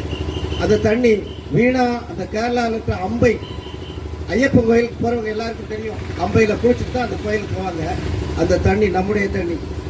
கிழக்கு நோக்கி பாய்கிற அந்த தண்ணி மேற்கு நோக்கி ஓடிக்கிட்டு இருக்கு. வீணா அரபிக்கடல்லவே கலக்கிட்டு இருக்கு. என்ன காரணம்? அரசியலுடைய சூழ்ச்சி. இவங்களுக்கு இங்க கம்யூனிஸ்ட்காரங்க குதிப்பான். நாங்க அதை சாய்ச்சிருவோம்னா கேரளா கிட்ட பேச மாட்டாங்க. ஏங்க அச்சுதானந்தர் ஒரு தடவை நம்ம மடையை கூட இடிக்க வந்தார் தெரியுமா? மறித்து போய் விட்டார். அவ்வளவு வெறி பிடித்தவர்கள். தமிழ்நாட்டுக்கு எப்படி தண்ணி கொடுப்பாங்க? அரசியல்வாதிகள் என்னதான் பேசுறாங்க? திராவிட கட்சிகள் பாருங்க. இங்க கோயில்பட்டி பல ஆயிரக்கணக்கான ஏக்கர்கள் வறண்ட பூமியா இருக்கு. நம்ம செண்பகவல்லி அந்த நதியை சரி பண்ணி இருந்தா இந்த கோயில்பட்டி 3 போகம் விளைஞ்சிருக்காதா? கோயில்பட்டியில வாழையும் கரும்பு உற்பத்தி ஆகி இந்த ஜனங்கள் எல்லாம் நல்லா பசியார சாப்பிடுவாங்கல்ல. இந்த கோயில்பட்டி மாவட்டம் நல்லா முன்னேறி இருக்குல்ல. ஏன் இந்த கோயில்பட்டி மாவட்டம் வந்து கரிசக்காடு, இந்த விவசாய பூமியை நம்பி இந்த கோயில்பட்டி மாவட்டம் வரப்போது. இந்த கோயில்பட்டி ஒரு விவசாய பூமி. அப்படியேப்பட்ட நம்முடைய விவசாய பூமிக்கே இந்த செண்பகவல்லி, இங்க ஒரு அம்மன் கோயில், செண்பகவல்லி அம்மன் கோயில் இருக்கு. இதுக்கெல்லாம் ஒரு ஆதாரம். செண்பகவல்லி அண்ணன் போயிட்டு அங்க ஒரு நமக்கு உற்பத்தி ஆகிற தண்ணி தான் கோயில்பட்டி வழி வந்து வெப்பக்கோட்டை டேமுக்கு போகுது. அப்படிப்பட்ட அந்த செண்பகவல்லிய இன்ன வரைக்கும் அந்த உணப்பு சரியாகலை. இது அரசுகள் இதை செய்யல. நம்முடைய அரசியல் தலைவர்கள் எல்லாம் பாராளுமன்றத்துக்கு போறாங்க. ஓட்டுக்கு மட்டும் செண்பகவல்லியை பேசுவாங்க. நாங்க செண்பகவல்லியை கொண்டு வந்துருவோம், அதை சாதிச்சிருவோம், செண்பகவல்லியா பாலாறு தேரும் கிழக்கதிக்க ஓடும் அப்படி சொல்லி ஏமாற்றிக்கிட்டே இதுவரைக்கும் ஏமாத்திட்டாங்க. இன்னும் செண்பகவல்லியை தயவு செய்து அரசியலாக்க வேண்டாம். நமக்கு வேண்டியது இந்த நாட்டு இந்த செண்பகவல்லி வந்து நமக்கு வந்து அது கிழக்கு நோக்கி வந்திருந்தா குடிநீரும் நமக்கு தேவையான தண்ணீர், விவசாயத்துக்கு தண்ணீர் 3 போகம் எடுத்துக்கிட்டு இருக்கலாம். வற்றாத ஒரு ஜீவ நதி இன்று கேரளா பக்கம் உடைஞ்சு இருக்கு. அதை யாருமே நீங்க கவனிச்சு போராடுறதுக்கு முன் வாருங்க இளைஞர்களே. இன்னொன்று பார்த்தீங்கன்னா அந்த செண்பகவல்லி வர்ற அந்த நிச்சேப நதியில ஒரு காந்தி அஸ்தி அரைச்சிருக்கிறாங்க. தமிழ்நாட்டுடைய தந்தை என்று போற்றப்படுகிற மகாத்மா காந்தி நிச்சேப நதி அந்த ஆற்றங்கரையில அவருடைய சாம்பலை கரைச்சிருக்கிறாங்க. ஏன்னா தமிழ்நாட்டில் இந்தியாவிலேயே 3 இடத்துல தான் காந்தியை வந்து அந்த ஆஸ்தியை கரைச்சிருக்கிறாங்க. 1 கங்கை, 2வது ராமேஸ்வரம், 3வது செண்பகவல்லி. அந்த நிச்சேப நதி இந்த செண்பகவல்லி ஓடுற ஆற்றுல தான் கரைச்சிருக்கான். ஏன் அந்த அரசாங்கத்துக்கு தெரியாதா? கங்கைக்கு ஒதுக்குற கோடிக்கணக்கான ரூபாயை இந்த செண்பகவல்லி கணக்க சரியா தெரியாதா? எல்லாமே அரசியல் சூழ்ச்சி. தமிழ்நாட்டுடைய மக்கள் வாழ்வாதாரத்தை அழிக்கணும், அவங்களுடைய அடி வயிற்றுல கை வைக்கணும், அவங்களுடைய விவசாயத்தை சாகடிக்கணும்னு ஒரு பெரிய திட்டத்தோட அரசாங்கம் அரசியல்வாதிகள் விளையாண்டு கொண்டிருக்கிறார்கள். இதெல்லாம் விவசாயிகளே நீங்கள் கவனமா கேளுங்க. நம்முடைய வளங்கள் எப்படியெல்லாம் கொள்ளையடிக்கப்படுகிறது. நம்முடைய எப்படியெல்லாம் அழிக்கணும் அதே மாதிரி அழித்து கொண்டிருக்கிறார். இன்னும் பாருங்க, கண்ணகி சிலை. கண்ணகி வந்து நம்முடைய இடத்துல இருக்கிற கண்ணகிக்கு இப்ப கேரள அரசு அதுக்கு பாதுகாப்பு கொடுத்து ஏன் இடத்துக்கு தான் இருக்குங்களா? என்ன அநியாயம்! அரசியல்வாதி திராவிட கட்சிகள் மாறி மாறி வந்துட்டு இருக்காங்கல்ல. இந்த கண்ணகி சிலை என்னைக்காவது எடுத்து பார்த்தாங்களா? அது இன்னைக்கு கேரள அரசு டூரிஸ்ட் பணம் வைத்து டிக்கெட் வாங்கி கேரள அரசு கவர்மெண்ட் நடத்தி கொண்டிருக்கு. ஏன் தமிழ்நாட்டுடைய கோயில, தமிழ்நாட்டினுடைய பிறந்த கண்ணகிக்கு கேரள அரசு டிக்கெட் போட்டு வசூல் பண்ணிக்கிட்டு இருக்கான். தமிழ்நாட்டுக்காரனுக்கு நீ 2 மணிக்கு மேல அங்க போக கூடாது, தமிழ்நாட்டை நீ பெர்மிஷன் வாங்கணும். என்ன மாதிரி நாட்டுடைய நிலைமை போது பாருங்க. இந்த தமிழ்நாட்டு அரசு என்ன மாதிரி போயிட்டு இருக்கு பாருங்க. இதெல்லாம் நீங்க தமிழர்களாகிய நீங்கள் எல்லாரும் யோசிக்கணும்.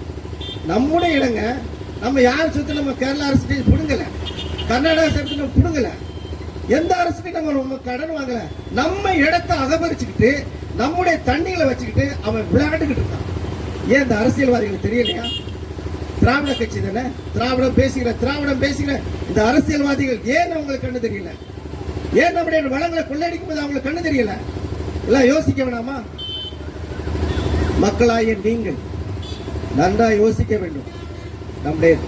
நம்முடைய அடுத்த ஜெனரேஷன், அடுத்து வருங்கால இளைஞர்களுக்கு, வருங்கால நம்முடைய குடும்பங்கள் பாதுகாக்கப்படணும்னா இப்படிப்பட்ட தண்ணீர், இப்படிப்பட்ட செண்பவல்லி அந்த அணைக்கட்டை நம்ம பாதுகாக்கணும். நம்ம இடத்துல தண்ணி வரலன்னு வச்சுக்கோங்களேன், இந்த இடம் வெறும் வனாந்தரமாயிரும், அதாவது பாழாய் போயிடும். கடல் நீரெல்லாம் உள்ள வந்துடும். கடல் நீர் வந்தா அந்த இடம் ஒன்றும் ஆகாது, குடிக்க தண்ணி இருக்காது, மற்றவரை கையேந்தி நிற்க வேண்டியிருக்கு. ஏன் நம்முடைய இடம், நம்முடைய இடத்துல உற்பத்தி ஆகிற செண்பவல்லியை நாம் மறந்தோமானால் நாம் இன்னும் வேதனைக்குள்ளாகப்படுவோம். ஆகவே ஒவ்வொரு தமிழர்களாகிய நீங்கள் எங்களுக்கு வேண்டிய செண்பவல்லி, எங்கள் இடத்தில் இருக்கிற உற்பத்தி ஆகிற செண்பவல்லியை எங்களுக்கு வேண்டும் என்று ஒவ்வொரு இளைஞனும் போராடுறதுக்கு எங்களிடத்துல வாருங்கள். நாங்கள் உங்களுக்கு எல்லா இடத்திலும் உங்களுக்கு ஆலோசனை சொல்கிறோம். இன்னொன்று பாருங்கண்ணே, கல்வி. இந்த கல்வியை 3 லாங்குவேஜ் படிக்கணும். எதுக்கு 3 லாங்குவேஜ்? தமிழ் ஒரு பழைய லாங்குவேஜ். கிட்டத்தட்ட 60,000 ஆண்டுக்கு முன்னாடி நம்ம தான் பேசியிருக்கோம். கடவுளால் கொடுக்கப்பட்ட தமிழ், கடவுளால் கொடுக்கப்பட்ட இந்த தமிழ். இது ஹிந்தி பேசணுமா இல்ல இங்கிலீஷ் பேசணுமா? நான் பார்க்கல, இங்கிலீஷே தேவையில்லைங்க. தமிழ்ல எல்லா அகராதியும் இருக்கு, தமிழுக்கு எல்லா சொற்கள் இருக்கு, தமிழுக்கு எல்லா பழமொழிகள் இருக்கு, தமிழுக்கு எல்லா ஆதாரங்கள் இருக்கு. ஏன் இன்னும் ஒரு மொழி சொல்லணும் பாருங்க? அமெரிக்காக்காரன், ரஷ்யாக்காரன், கொரியாக்காரன், ஜெர்மன்காரன் ஒரே மொழி தான் பேசுறான். ஏன் ஜெர்மன்ல கார் தயார் பண்ணலையா? பிளைட் தயார் பண்ணலையா? அவருடைய வாகனத்தை நம்ம பென்ஸ்காரன் ஓட்டுறோமே, அவன் ஒரு லாங்குவேஜ் தான் படிச்சிருக்கான். அவருடைய ஆராய்ச்சிகள் என்ன? அமெரிக்காக்காரன் ஒரு லாங்குவேஜ், அது ஓட்ட இங்கிலீஷ் தான் பேசுவான் அமெரிக்காக்காரன், தெரியுமா? அவன் வர்றதுங்க, அவன் வேற லாங்குவேஜ் தெரியாது. அமெரிக்காவில் ஓட்ட இங்கிலீஷ் பேச்சு நாட்டை சூதாடிக்கிட்டு இருக்காங்க அமெரிக்காக்காரன். இதெல்லாம் நாம பார்க்கும்போது 3 லாங்குவேஜ் நமக்கு எதுக்குங்க? நம்முடைய தாய்மொழியில படிக்கணும். ஏன் அப்துல் கலாம் நம்முடைய தாய்மொழியில தானே படிச்சாரு? ஏன் அவர் சயின்டிஸ்ட் ஆகலையா? இந்தியாவே அவர் கொண்டாடலையா? பரமசிவன் அவர் ஒரு சயின்டிஸ்ட். இப்ப பாருங்க, செவ்வாய் கிரகணத்துக்கு ராக்கெட் விட்டுருக்காங்க, அவங்க ஒரு தமிழர். இன்னொன்னு சூரியன் ஆராய்ச்சி பண்றதுக்கு ஒரு ஆராய்ச்சி பண்ணிட்டான் ஒரு தமிழ் பெண்ணு. ஏன் இவங்களை தமிழ் தானே படிச்சு வந்தாங்க, அதுவும் ஆரம்ப பள்ளிக்கூடத்துல தானே வந்தாங்க. எதுக்கு மொழியை திணிக்கிறீங்க? ஹிந்தி படிச்சு நமக்கு என்னத்துக்கு? ஹிந்திக்காரன் இங்க தமிழ் கத்துக்கிறாயா? இங்க பாருங்க, ஒவ்வொருவருக்கும் சொல்றேன், நான் 7 லாங்குவேஜ் பேசுவேன். என்னுடைய தாய்மொழி தமிழ்ல தான் படிச்சிருக்கேன். நான் தமிழ்ல படிச்சுதான் நான் இங்கிலீஷ் பேசுறேன். அப்புறம் எல்லா லாங்குவேஜ் எனக்கு தெரியும், கத்துக்கலாம். அதுக்காக போய் நீ ஹிந்தி படி, அதை படி, இதை படி, அவன் மூளை சிதறடிக்கப்பட்டு கடைசியில போதைப் பொருள் அடிமையாயிடும். தமிழ் லாங்குவேஜ்லயே சொல்லிக் கொடுங்க, தமிழ்லயே பிள்ளைகளை படிக்க வைங்க. பேசிட்டு இருந்தோம், பயங்கர தடங்கள் வந்துருச்சு. ஏன்னா தமிழனுடைய வாழ்க்கையும் அப்படித்தான் இருக்குது. நம்முடைய வாழ்க்கை நம்ம தமிழர்கள் மூதாதையர்கள் எப்படி தெரியுமா? வேட்டையாடி தான் ஜெயிச்சிருக்கான். வேட்டையாடி தான் ஒவ்வொரு நாளும் போராடி தான் வந்திருக்கான். சேர சோழ பாண்டியர்களும் அவனுடைய லைஃப்பும் பார்த்தீங்கன்னா போராடி தான் அவன் ஜெயிச்சிருக்கான். சும்மா எவன் நமக்கு ஈசந்த பொருளை, தமிழ்நாட்டுடைய செல்வங்களை நமக்கு வரல. ஆகவே சில தடங்கள் வந்தாலும் நாங்கள் வந்து அது கரெக்டாக போலீஸ் ஸ்டேஷன் பெர்மிஷன்லாம் வாங்கினோம். அது சூழ்நிலை அவங்க ஆஃபீஸ் வண்டி போகுது. நாங்கள் அவங்க தடங்களுக்கு மன்னிக்கிறோம். இன்னும் பாருங்க, கச்சத்தீவு கச்சத்தீவு இந்த கச்சத்தீவு தமிழ்நாட்டுடைய, அதாவது சிவகங்கை அந்த ராஜாவுடைய அவங்க சொந்த இடம். ராஜாக்கள் அந்த காலத்தில் போட்டில் போய் அவங்க ரெஸ்ட் எடுத்துட்டு நைட்டில் அவங்கெல்லாம் அந்த காலத்தில் அந்த மீனெல்லாம் பிடிச்சிட்டு வர்ற அந்த வலைகளெல்லாம் காய போட்டுருக்கிற அந்த சிவகங்கையில் இருக்கிற சிவகங்கை ஜமீனோடு இருந்த அந்த கச்சத்தீவு இன்னைக்கு பார்த்தீங்கன்னா 24 பேர் கைதி விலங்கு போட்டு கொண்டு போறான். நம்முடைய இடம், நம்முடைய தமிழர்கள் மீன் பிடிக்க போன இடத்துல நம்முடைய இடங்க கச்சத்தீவு. ஏன்னா ஸ்ரீலங்கா அப்பா வீட்டில் இருந்த சொத்து வந்தாலும் மகேந்திர பாத்தி வச்சு கொடுத்தானா? என்ன உரிமைக்காக மயத்துக்காக வந்து நம்ம மீனவர்களை கைது பண்றான். இதை தமிழ்நாட்டு அரசு அவன்கிட்ட வித்துட்டு இன்னைக்கு வந்து அந்த கச்சத்தீவை எடுக்க முடியாம முக்கியம். 2 அரசும் நாங்க கச்சத்தீவை மீட்டுருவோம், நாங்க வந்து கச்சத்தீவை மீனவர்களை மீன் பிடிக்கலாம். இதுவரைக்கும் 850 மீனவர்களை சுட்டு கொண்டிருக்காங்க. 850 அப்பாவி வயிற்றுக்காக பிழைப்புக்காக மீன் பிடிக்க அந்த கடல்ல சுட்டு கொண்டிருக்கான். அவருடைய விசை பல லட்சக்கணக்கான படகுகளை பறிமுதல் பண்ணிருக்கான். இந்த அரசாங்கம் கேட்டுச்சா? நம்முடைய இடங்க கச்சத்தீவு. யோசித்து பார்க்கணும். நம்ம இடத்துல ஒருத்தர் வந்து சண்டை போடுறாங்கன்னா நம்ம சும்மா விடுவோமா? நான் பேசுறது ஏதோ கேரளாவில் நமக்கு பிச்சை கொடுக்கல, கர்நாடகா பிச்சை கொடுக்கல, ஸ்ரீலங்காக்காரன் நமக்கு பிச்சை கொடுக்கல. நம்முடைய இடங்க கச்சத்தீவு, நம்முடைய இடம். எப்படி நீ வார்த்தை கொடுத்த? ஸ்ரீலங்காக்காரன் இன்னைக்கு ஒருத்தர் சூடு தள்ளுறானே, இதை நீ தமிழர்களை நீங்க யோசித்தீங்களா? திராவிட கட்சிகள் 2 மாறி மாறி வருது. இந்த கச்சத்தீவை பத்தி என்னைக்காவது பேசுனீங்களா? அவர் பாட்டுல சொல்லிட்டாரு, தேவியின் மகளே வா, இந்திராவே வா, உனக்கு தமிழ்நாட்டில இருந்து ஒரு சன்மானம் கொடுக்கணும்னு சொல்லி கச்சத்தீவை இந்திரா காந்திக்கு எழுதி கொடுத்தார். அந்த அம்மா என்ன பண்ணுச்சு? நேர மகேந்திர பச்சாலை ஏதோ அவங்களுக்குள்ள ஒரு வரவு செலவோ இருக்கும், அந்த தீவை எழுதி கொடுத்தாங்க. இந்திரா காந்திக்கு அது சொந்தம் இல்ல, நேருவின் குடும்பத்திற்கு அந்த கச்சத்தீவு சொந்தம் இல்ல, ராஜீவ் காந்தி கச்சத்தீவு சொந்தம் இல்ல, தமிழனுக்குரிய கச்சத்தீவு. இதை நீ எப்படி கொடுக்கலாம்?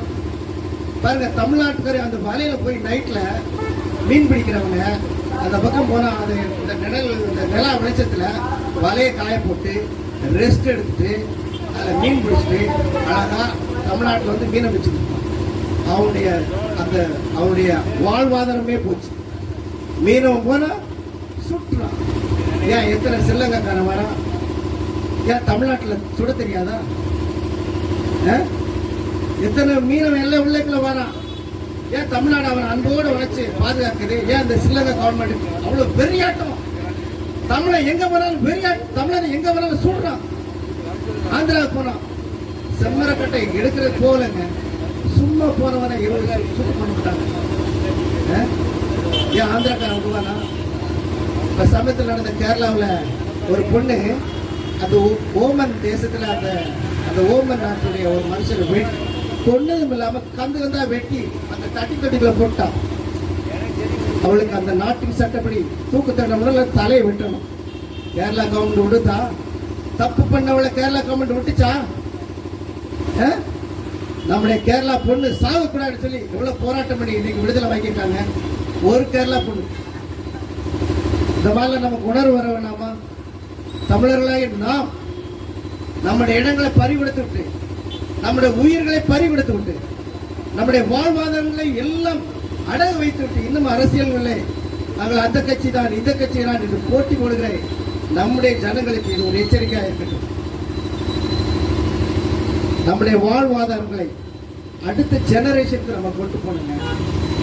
நம்முடைய நீர்நிலைகள், நம்முடைய கடல் வளங்கள், மலை வளங்கள், ஆற்று வளங்கள் எல்லாத்தையும் அடுத்த ஜெனரேஷனுக்கு கொடுத்துருக்கோம். அடுத்த ஜெனரேஷன் தமிழ்நாட்டை விட்டு போயிட்டான்னா அவன் குடிக்க தண்ணி இருக்குமா? அடுத்த 10 முறைக்கு அவன் வாழ்வானா? யோசிக்க வேணாமா? ஒவ்வொன்றா ஆப்பிரிக்கா கண்டத்துல நைல் நதி ஓடுது. நைல் நதி வற்றாக ஓடிட்டு இருந்த நதியை அழிச்சிட்டான். அந்த ஜனங்கள் இன்னைக்கு ஒரு சாப்பாட்டுக்கு வேட்டையாடி தான் சாப்பிட்டாங்க. அந்த நாட்டுடைய வளங்கள் எல்லாம் கொள்ளையடிக்கப்பட்டுச்சு. அந்த நாட்டுடைய எல்லா பொருளாதாரமும் பிரிட்டிஷ்காரர் சுரண்டிட்டான்.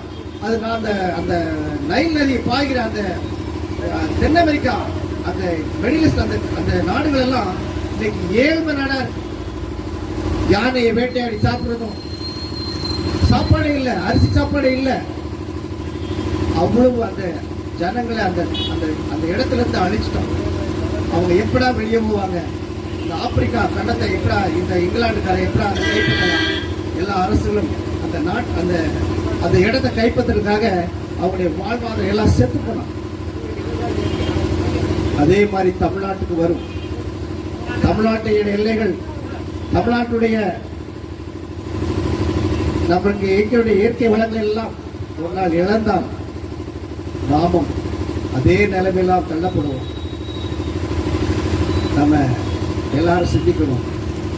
அடுத்த தலைமுறைக்கு நம்ம விட்டு போகணும். அடுத்த தலைமுறைக்கு நம்ம இதை கொடுத்துட்டு போகணும்னா நம்முடைய நீண்ட ஆதாரங்களை நம்ம போராடி தான் ஜெயிக்கணும். நம்முடைய கண்ணகி சிலையை மீட்டு தான் ஆகணும். நம்முடைய கச்சத்தீவை மீட்டு தான் ஆகணும். நம்முடைய எல்லைகளை பாதுகாக்கணுங்க. நம்முடைய எல்லையை நான் தென்காசி மாவட்ட தலைவராக இருக்கேன்.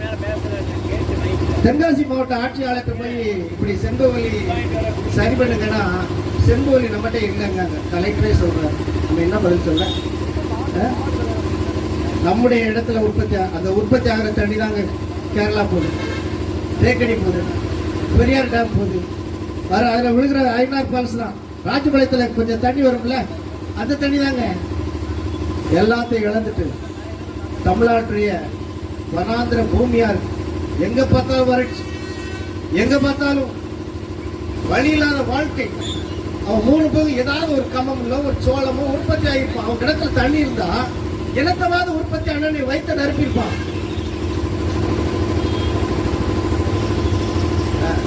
அதனால நம்முடைய எல்லை வளங்களை நம்ம பாதுகாத்தாலே போதும். நம்முடைய பொருளாதாரத்தை நம்ம பாதுகாத்தாலே போதும். மற்றவனை உள்ள வராதபடி நம்முடைய எல்லைகளை பாதுகாத்து நம்முடைய பொருளாதாரத்தை வளர்த்தா தமிழ்நாடு எங்கேயோ போயிருங்க. இன்னும் வேர்ல்டு உலக அரசியல்ல பேசிக் கொண்டிருக்கிற ஒரு இதை சொல்றேன். தமிழனை வளர விட்டா உலகம் ஃபுல்லா தமிழன் தான் ஆளுவாம்னு எல்லா உலக தலைவர்கள் எல்லாம் யோசித்துக் கொண்டிருக்கான். தமிழன் இதோட நசுக்க வேண்டும் என்று தீர்மானம் கொண்டிருக்க உலக தலைவர்கள், அவர்கள் மத்தியில் நாம் வாழ வேண்டும் என்பதை தைரியமாய் இளைஞர்களுக்கு சொல்லுகிறேன். நமக்கு இருக்கிற ஆதாரங்களை நாம் மீட்டு எடுக்க வேண்டும். நமக்கு இருக்கிற பொருளாதாரத்தை நாம் மீட்டு எடுத்தா தான் தமிழ மாதிரி இருக்கலாம், தமிழ்நாடு மாதிரி இருக்கும் என்பது அருமை தோழர்களே, கோயில்பட்டி வாழ் என்னுடைய உறவுகளை உங்களை தயவாய் கேட்டுக்கொள்கிறேன். தமிழ்நாட்டுடைய கனிமங்களை பாதுகாப்போம், தமிழ்நாட்டுடைய இயற்கை வளங்களை பாதுகாப்போம், தமிழ்நாட்டுடைய எல்லைகளை பாதுகாப்போம் என்று சொல்லி உங்களை தயவாய் வேண்டிக் கொண்டு உரையை முடிக்கிறேன். நன்றி, வணக்கம். சமூக ஆர்வலர் தமிழர் சிவா அவர்கள் கருத்துரையாற்ற வருகிறார். இந்த வாழை பொழுதினிலே அருமை சகோதரர், என் உடன்பிரபா சகோதரர் பாலமுருக பாண்டியர், அவர் தந்தை நீண்ட நாளை நண்பர் எனக்கு. அந்த வழியில் தமிழர் ஒற்றுமைக்காக அவர் தந்தையோடு பல போராட்டங்களை நடத்தியிருக்கின்றேன். பல்வேறு தமிழர்களுக்காக பல்வேறு வழக்குகளையும் சந்தித்துள்ளோம். அப்பேற்பட்ட நிலையில் அமைப்பில் நான் வேற ஒரு அமைப்பில் இருந்தாலும், அன்னை நீங்க தமிழர்களுக்காக ஒரு தமிழர் நீதி கட்சி சார்பாக ஒரு தெருமுனை கூட்டம் வைத்திருக்கின்றோம். நீங்கள் தவறாது கலந்து கொள்ள வேண்டும் என்று வேண்டுதலுக்கு இணங்க இங்கே தமிழர் நீதி கட்சி சார்பாக நதிநீர் உரிமை, நம்ம மக்கள்ல நதிநீர் உரிமைனா என்னன்னே தெரியாம இருக்கிறாங்க தமிழர்கள். இன்னைக்கு நதிகள் பூராமே திராவிட நச்சு பேரொழிகளால் அணைகள், ஆற்றுப்படுகைகள் எல்லாமே இன்னைக்கு என்ன செய்யறாங்க? எல்லாமே ஜேசிபி இயந்திரம் மூலம் அந்த நதிகளை எல்லாம் மானாவாரி காடுகளாக மாற்றிக் கொண்டிருக்கிறார்கள். இதுதான் உண்மை.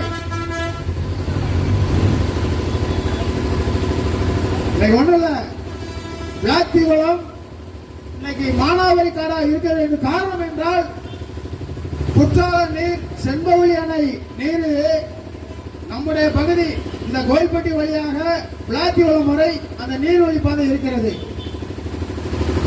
அந்த நீர்வழி பாதையை மறைத்து இந்த பகுதியை சீரழித்து மானாவாரிக்காக மாற்றிய இந்த திராவிட நச்சு பேரொழிகள் இயக்கங்கள் தான். சற்று சிந்திக்க வேண்டும் தமிழர்கள். ஏன் இந்த நீர்வழி பாதையை மறைத்து ஆக்கிரமிப்பு செய்த காரணம் தமிழர்களால் ஒற்றுமை இல்லாமை. காரணம் ஒன்றே ஒன்றுதான். தமிழர்கள் எல்லாம் ஜாதியை மறந்து, மதத்தை மறந்து ஒரே குடையின்கள் தமிழர்களாய் நாம் பயணித்திருக்கோம் என்றால் அந்த நதி நீர் இன்று வரை விளாத்திகுளம் வரை, குற்றால நீர், செண்பவழி அணை நீர், ஆற்றுப்படுகை நீர் இன்றைக்கு விளாத்திகுளம் வரை வந்து கொண்டிருக்கும். விளாத்திகுளத்திலே இன்னைக்கு என்ன குண்டு வத்தல் சொல்லுவாங்க, அந்த வத்தெல்லாம் போட வேண்டிய தேவையில்லை. நெல், வாழை, கரும்பு பயிரிடும் பகுதி முன்னால்.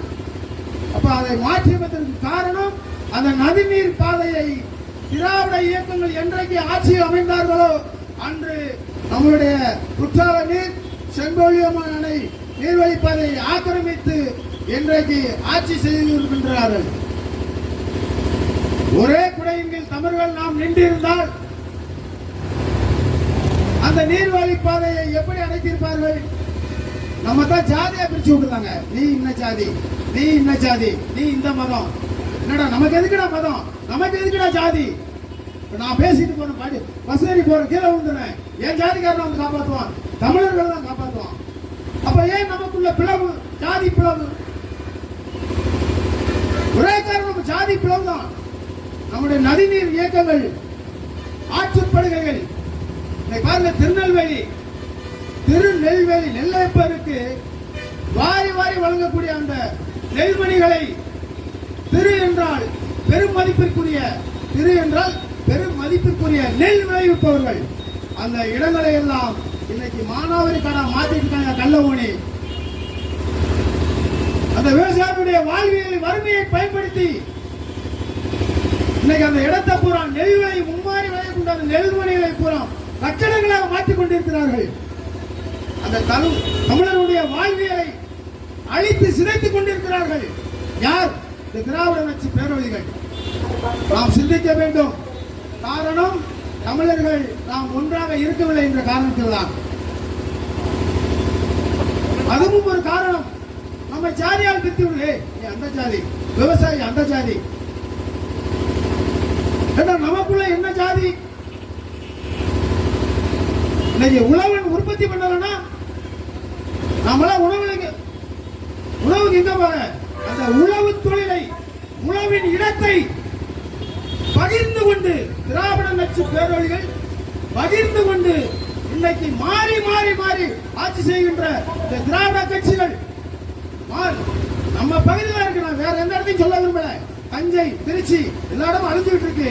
உங்கள் கண் முன்னால் போங்க, பஸ்ல போங்க, நெல் விளைஞ்சிட்டு இருக்கு, ஆற்றுல நீர் ஓடிட்டு இருக்கு. அங்க கள்ள ஊன்றான் திராவிட கட்சிக்காரன். அதிகாரத்தை பயன்படுத்தி அந்த விவசாயி வறுமைப்படும் பொழுது அவனை என்ன செய்யணும்? அவன் வறுமையால் இருக்கும் பொழுது விவசாயம் செய்ய முடியல. அரசு என்ன செய்யணும்? அவனுக்கு விவசாயத்திற்கு உரமானியமா இலவசமா கொடுத்து, உரம் கொடுத்து, நெல்மணி விலைகளை கொடுத்து விவசாயத்தை அவனை ஊக்குவிக்க செய்யணும். ஆனால் அப்படி செய்யல. அந்த வறுமையை தவறாக பயன்படுத்தி அவனுக்கு பணம் கொடுத்து வாங்கி இன்னைக்கு என்ன செய்யறான்? திராவிட கட்சிகள் மாறி மாறி மாறி கணக்கெடுத்துப்பாங்க. திருநெல்வேலியில ஆட்சி செய்கின்ற, இதுவரை ஆட்சி செய்கின்ற இயக்கங்கள் தான் அந்த நெல்மணி விளைகின்ற இடத்தை கல்முனி கட்டடங்களாக மாற்றிக் கொண்டிருக்கிறார்கள். எப்படிங்க அரிசி விலை ஏறும், குறையும்? அரிசி விலை எப்படி குறையும்? என் இனத்தின் உறவுகள், தமிழ் இனத்தின் உறவுகளின் வாழ்வியலை சுரண்டி கொண்டிருக்கிறார்கள். ஜாதி எதுக்குங்க? ஜாதி நமக்கு நாம் உண்ணும் உணவு, உடுத்தும் உடை, காலனி, காற்று, நீர், காற்று எல்லாம் சாதி இருக்கா செய்யுது. நல்லா சற்று சிந்திச்சு பாருங்க. இந்த நவீன உலகத்துல ஜாதியை மறப்போம். தமிழர்களாய் என்றைக்கு நாம் ஒன்று சேர்கின்றோமோ அன்றுதான் இன்னைக்கு செங்கோலி அணையிலிருந்து லாத்திகுளம் நம்ம மந்தை. நான் வேற எங்கேயும் சொல்லல, தஞ்சையை சொல்லல. தஞ்சையை சுரண்டிட்டு இருக்காங்க, திருச்சியை சுரண்டிட்டு இருக்காங்க திராவிட நச்சு பேரொழிகள். நல்லா சிந்திச்சுக்கோங்க. அங்க போக வேண்டாம். நம்ம கோயில்பட்டி ஒரு கரிசல் பூமி, மும்மாறி விளையக்கூடிய ஒரு மண், இரும்பு சத்து, அயன் சத்துடைய இந்த மண்ணை மலட்டுத்தன்மையாக ஆக்கியது திராவிட இயக்க பேரொழிகள். உண்மையா இல்லையா? சிந்திச்சு பாருங்க. ஒரே விஷயம், இலவசத்தை வாங்குவதை தடை செய்யுங்க தயவு செய்து. என்றைக்கு இலவசத்தை திராவிட கட்சிகள் மூஞ்சில எறிகிறோமோ அன்னைக்கு தான் நம் நிலம், நம் உடைமை எல்லாம் நம்மிடம் இருக்கும். அதுவரை நாம் இலவசத்தை வாங்கிக் கொண்டே இருந்தால் நம்முடைய நிலங்கள் பறிபோகும், நம் உடைமைகள் பறிபோகும், நம் வாழ்வியல் பறிபோகும், நம் விவசாயங்கள் அழித்து போகும். என்னுடைய முப்பாட்டன் தேவனையா பாவனார் தன் வாழ்நாள் முழுதும் தமிழ் தமிழ் தமிழ் என்று இன்னைக்கு 250 நூல்களை எழுதியிருக்கிறார்கள். இங்கே எனது தாத்தா சாகித்ய அகாடமி விருது பெற்றவர் சோ தர்மன். என் தாத்தா நதிநீரை பற்றி அழகாக அரசுக்கு ஒரு பதிப்புரை பண்ணி நூலை கொடுத்திருக்காங்க. அந்த நூலை பயன்படுத்தினா இன்றைக்கு லாத்திகுளம் மானாவாரிக்காடு வேலி முளைக்கின்ற காடை நெல் விளைவிக்கலாம். அந்த நூலினுடைய வழிமுறையை தமிழக அரசு பயன்படுத்தினால் லாத்திகுளத்திலே வேலி முளைக்கின்ற இடம் நெல் வாழை கரும்பு பயிரிடலாம். ஏன் பயன்படுத்தல? அந்த நூலை வாங்கி செல்ஃப்ல வச்சாச்சு, ஷோகேஸ்ல.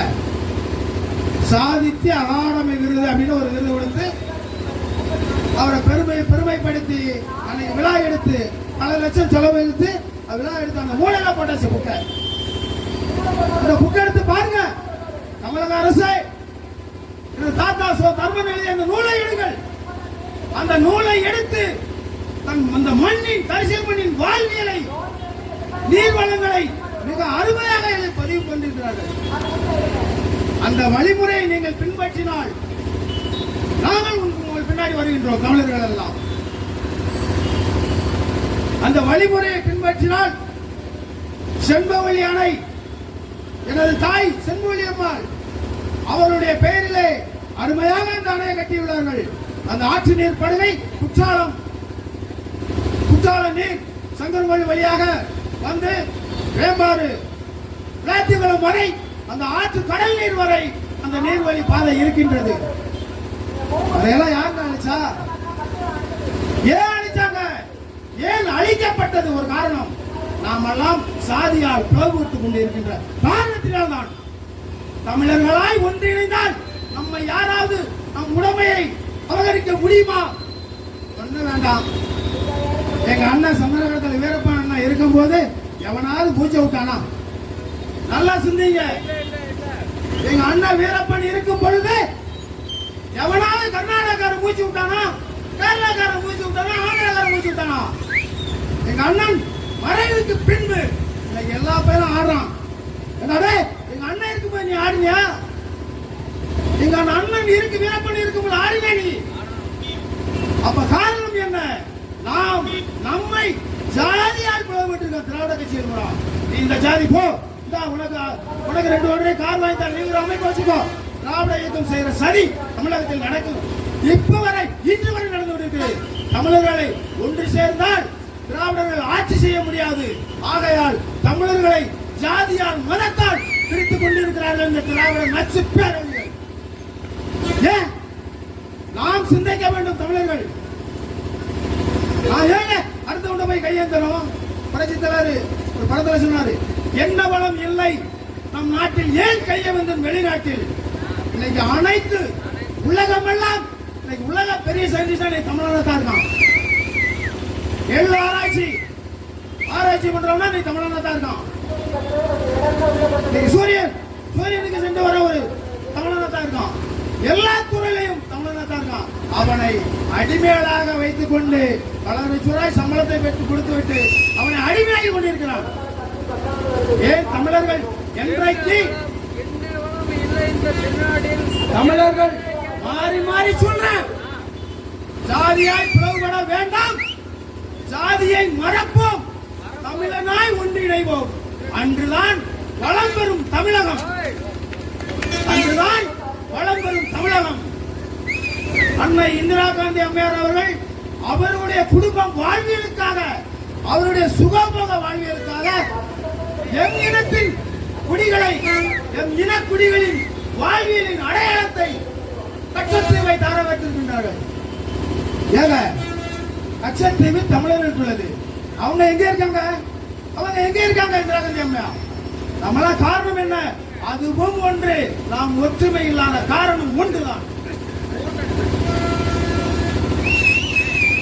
என் உறவுகள், தமிழின உறவுகள் கச்சத்தீவிலே மீன் பிடித்து அந்த மீனை உலர வைப்பதற்காக அந்த திரடிலே போட்டு காய போட்டு நமக்கெல்லாம் கொண்டு வந்து எல்லா நாடுகளுக்கும் இன்னைக்கு மீன் அனுப்புறாங்க. அந்த இடத்தை இன்னைக்கு நாசமாக்கிட்டாங்க. இன்று வரை யாரும் அதை பற்றி பேசவில்லை. இன்னைக்கு எனது அண்ணன் அன்பு போராளி, தமிழின போராளி சுப இளவரசன் அவர்கள் தான் இன்னைக்கு நாடெங்கும் பரப்புரை செய்து கொண்டிருக்கின்றார். தமிழகம் மீண்டும் பரப்புரை செய்து கொண்டிருக்கிறார். இன்னைக்கு அவர் மீது வழக்கு இருக்குன்னா தமிழர்களுக்காக செய்த போராட்டத்தில் வழக்கலாம். எவனையும் கலாவங்களை ஆட்டோ திருடல, சைக்கிள் திருடல, கஞ்சா விற்க வழக்கில்ல, சாராய் விற்க வழக்கில்ல, தமிழர்களுக்காக போராடி இருக்கா அவங்களுக்கு வழக்கு. நல்லா கொடுங்க. என் மண்ணில் வாழ்வது, என் மக்களுக்காக போராடுவதற்கு வழக்கா? அப்ப நீ என்ன காரணம்? அங்கே ஆட்சி அதிகாரத்தில் தமிழன் இல்லை, ஆட்சி அதிகாரத்தில் தமிழன் இல்லை. கேவலமா இல்ல? ஒரே ஒரு லாரியில ஏற்றி கொண்டு போய் விட்டுலாம். இன்னைக்கு அவன் ஆட்சி அதிகாரத்தில் என்ன கொடுமை இது? ஒரு லாரியில அவங்க ஃபேமிலியில அடைச்சுக்கலாம். சொல்ல வருத்தப்படாங்க தமிழர்கள். இலவசம் என்று நாம் திராவிட கட்சிகளின் இலவசத்தை கொடுக்கின்ற பொழுது என்றைக்கு வேண்டாம் என்று மூஞ்சில எறிகிறோமோ அன்றுதான் தமிழகம் வளம் பெறும், தமிழகம் செழிக்கும்.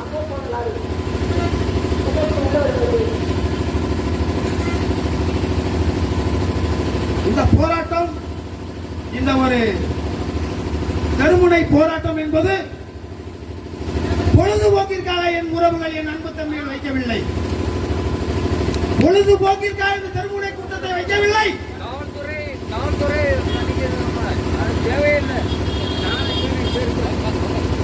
ஒவ்வொரு தமிழனும் ரத்தம் சிந்தி உழைக்கின்ற அந்த உடைமைகளை மீண்டும் மீட்டெடுப்பதற்காக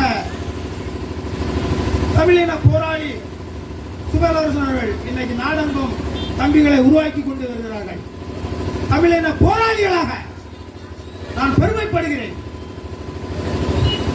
எத்தனையோ பேர் அடிமைகளாக இலவசத்துக்கு காருக்கும் வெள்ளச்சட்டைக்கும் பயன்படுத்தி இன்னைக்கு ஆசைப்பட்டு போகின்ற பொழுதில் இன்னைக்கு அண்ணன் இந்த தமிழ் மண்ணுக்காக போராடுகின்ற போராளிகளை உருவாக்கி வருகின்றாரே, அதை நாம் பெருமைப்பட வேண்டும். அந்த விதத்திலே என் அன்பு சகோதரர் பாலமுருக பாண்டியன் இந்த மண்ணை மீட்டெடுக்க வேண்டும், இந்த மண்ணை வளம் செய்ய வேண்டும், இலவசத்தை அறவே ஒழிக்க வேண்டும், மதுவை அறவே ஒழிக்க வேண்டும் என்று போராடி கொண்டிருக்கிறார் அன்பு சகோதரர் பாலமுருக பாண்டியன் மாவட்ட செயலாளர்.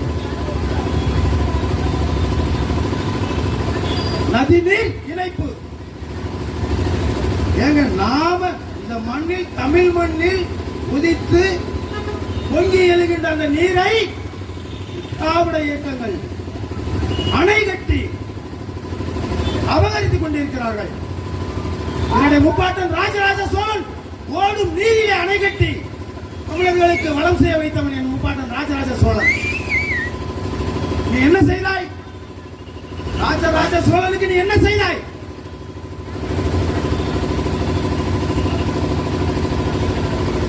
ஆக இந்த கோவில்பட்டி மாலை பொழுதிலே தமிழர் நீதி கட்சியின் கருமனை கூட்டத்திற்கு நான் இங்கே அந்த தமிழர்களின் வாழ்வியலையும் அரசியலையும் பெருமைப்படும்படி 4 பதிவு செய்தமைக்கு எனது அண்ணன் தமிழின போராளி சுபேதாசன் அவர்களுக்கு ஒரு நன்றியை தெரிவித்துக் கொண்டு, ஜாதியை ஒழிப்போம், தமிழனாய் ஒன்றிணைவோம், தமிழர் ஆட்சி மலரும் வரை இந்த தம்பிகளின் போராட்டத்திற்கு உறுதுணையாக இருப்பேன் என்று சொல்லி இந்த சிற்றுரை முடித்துக் கொள்கிறேன். நன்றி. மாவட்ட செயலாளர் தலைமையில் மிக சிறப்பாக ஏற்பாடு பண்ணியிருக்காப்புல. கூட்டத்திற்கு வந்திருக்கும் தமிழ் சொந்தங்களுக்கும் வெளியே இருந்து பார்த்து கொண்டிருக்கும் எனது உயிரின் மேலான தமிழ் உறவுகளுக்கும் எனது நெல்லை மாவட்டம் சார்பாக ஒரு மிகப்பெரிய நன்றியை வணக்கத்தையும் தெரிவித்துக் கொள்கிறேன். ஏன் நதிநீர் மீட்போம், கச்சத்தீவை மீட்போம் இந்த கூட்டம் நடைபெறுகிறது என்று எடுத்துக்கிட்டால், தொடர்ந்து தமிழர்கள் காவேரி நீருக்காண்ட போராடிட்டு வராப்புல. ஏன் அப்படி என்னன்னு எடுத்துக்கிட்டா, அது கர்நாடக அரசு நம்ம நாட்டுக்கு தரக்கூடிய தண்ணீரை திறந்து விட மாட்டாங்க. திறந்து விடாமல் உச்ச நீதிமன்றம் தீர்ப்பு இருந்தும் அந்த தண்ணீரை தர மறுத்து கொண்டு இருக்கிறது. ஏன்னா தமிழர்களுக்கு கொடுக்கக்கூடாதுன்னு ஒரு தெளிவான ஒரு முடிவில் கர்நாடக அரசு நிறைய இந்த மாதிரி வேலைகளை தமிழ்நாட்டுக்கு மறுத்து வருகிறது. ஆனால் கர்நாடகாவுக்கு இங்கேருந்து இயற்கை வளம், கனிம வளம், அரிசி, நம்ம நாட்டில் உற்பத்தி பண்ண பொருளை ஃபுல்லாக நம்ம விவசாயிகள், நம்ம தொழிலாளர்கள், நம்ம தமிழர்கள், நம்ம மக்கள் இங்கேருந்து அவங்களுக்கு அங்கே ஏற்றுமதி செய்தாங்க. ஆனால் அங்கேருந்து அவங்களுக்கு தண்ணி கொடுக்கறதுக்கு மனசு வரமாட்டேங்குது.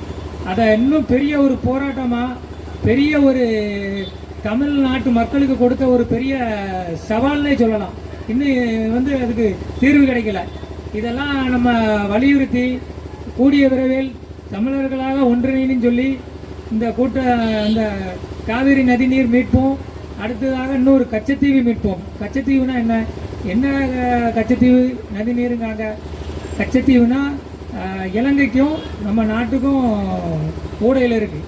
கூடையில் இருக்க ரொம்ப காலமாக இருந்ததை நம்ம நாட்டு எல்லைக்குள்ளே இருந்த கச்சத்தீவை காலப்போக்கில் இருந்த ஆட்சியாளர்கள்லாம் தாரவாத்து கொடுத்துட்டாங்க.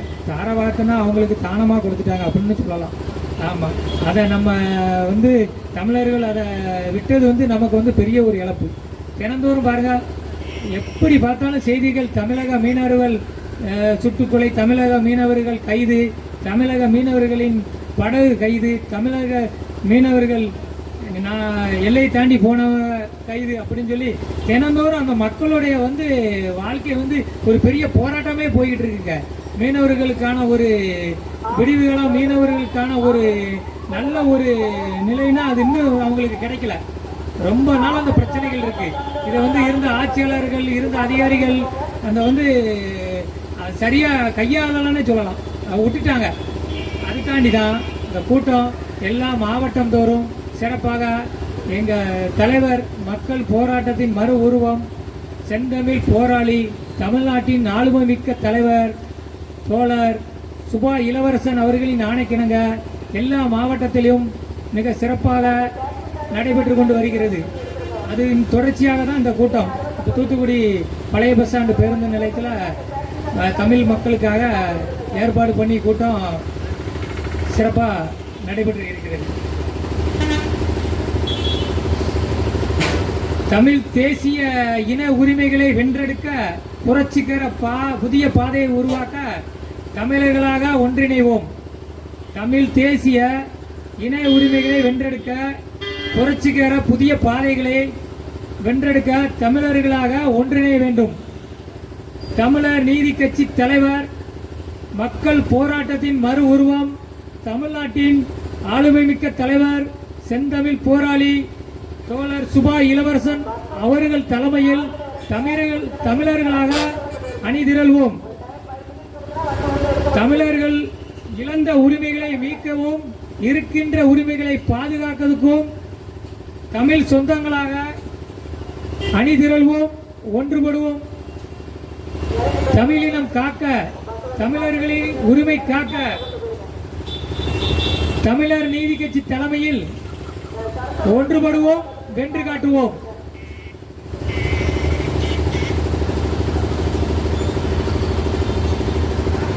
தூங்குக, தூங்கி செயற்பால, தூங்கற்க தூங்காது செய்யும் வினை.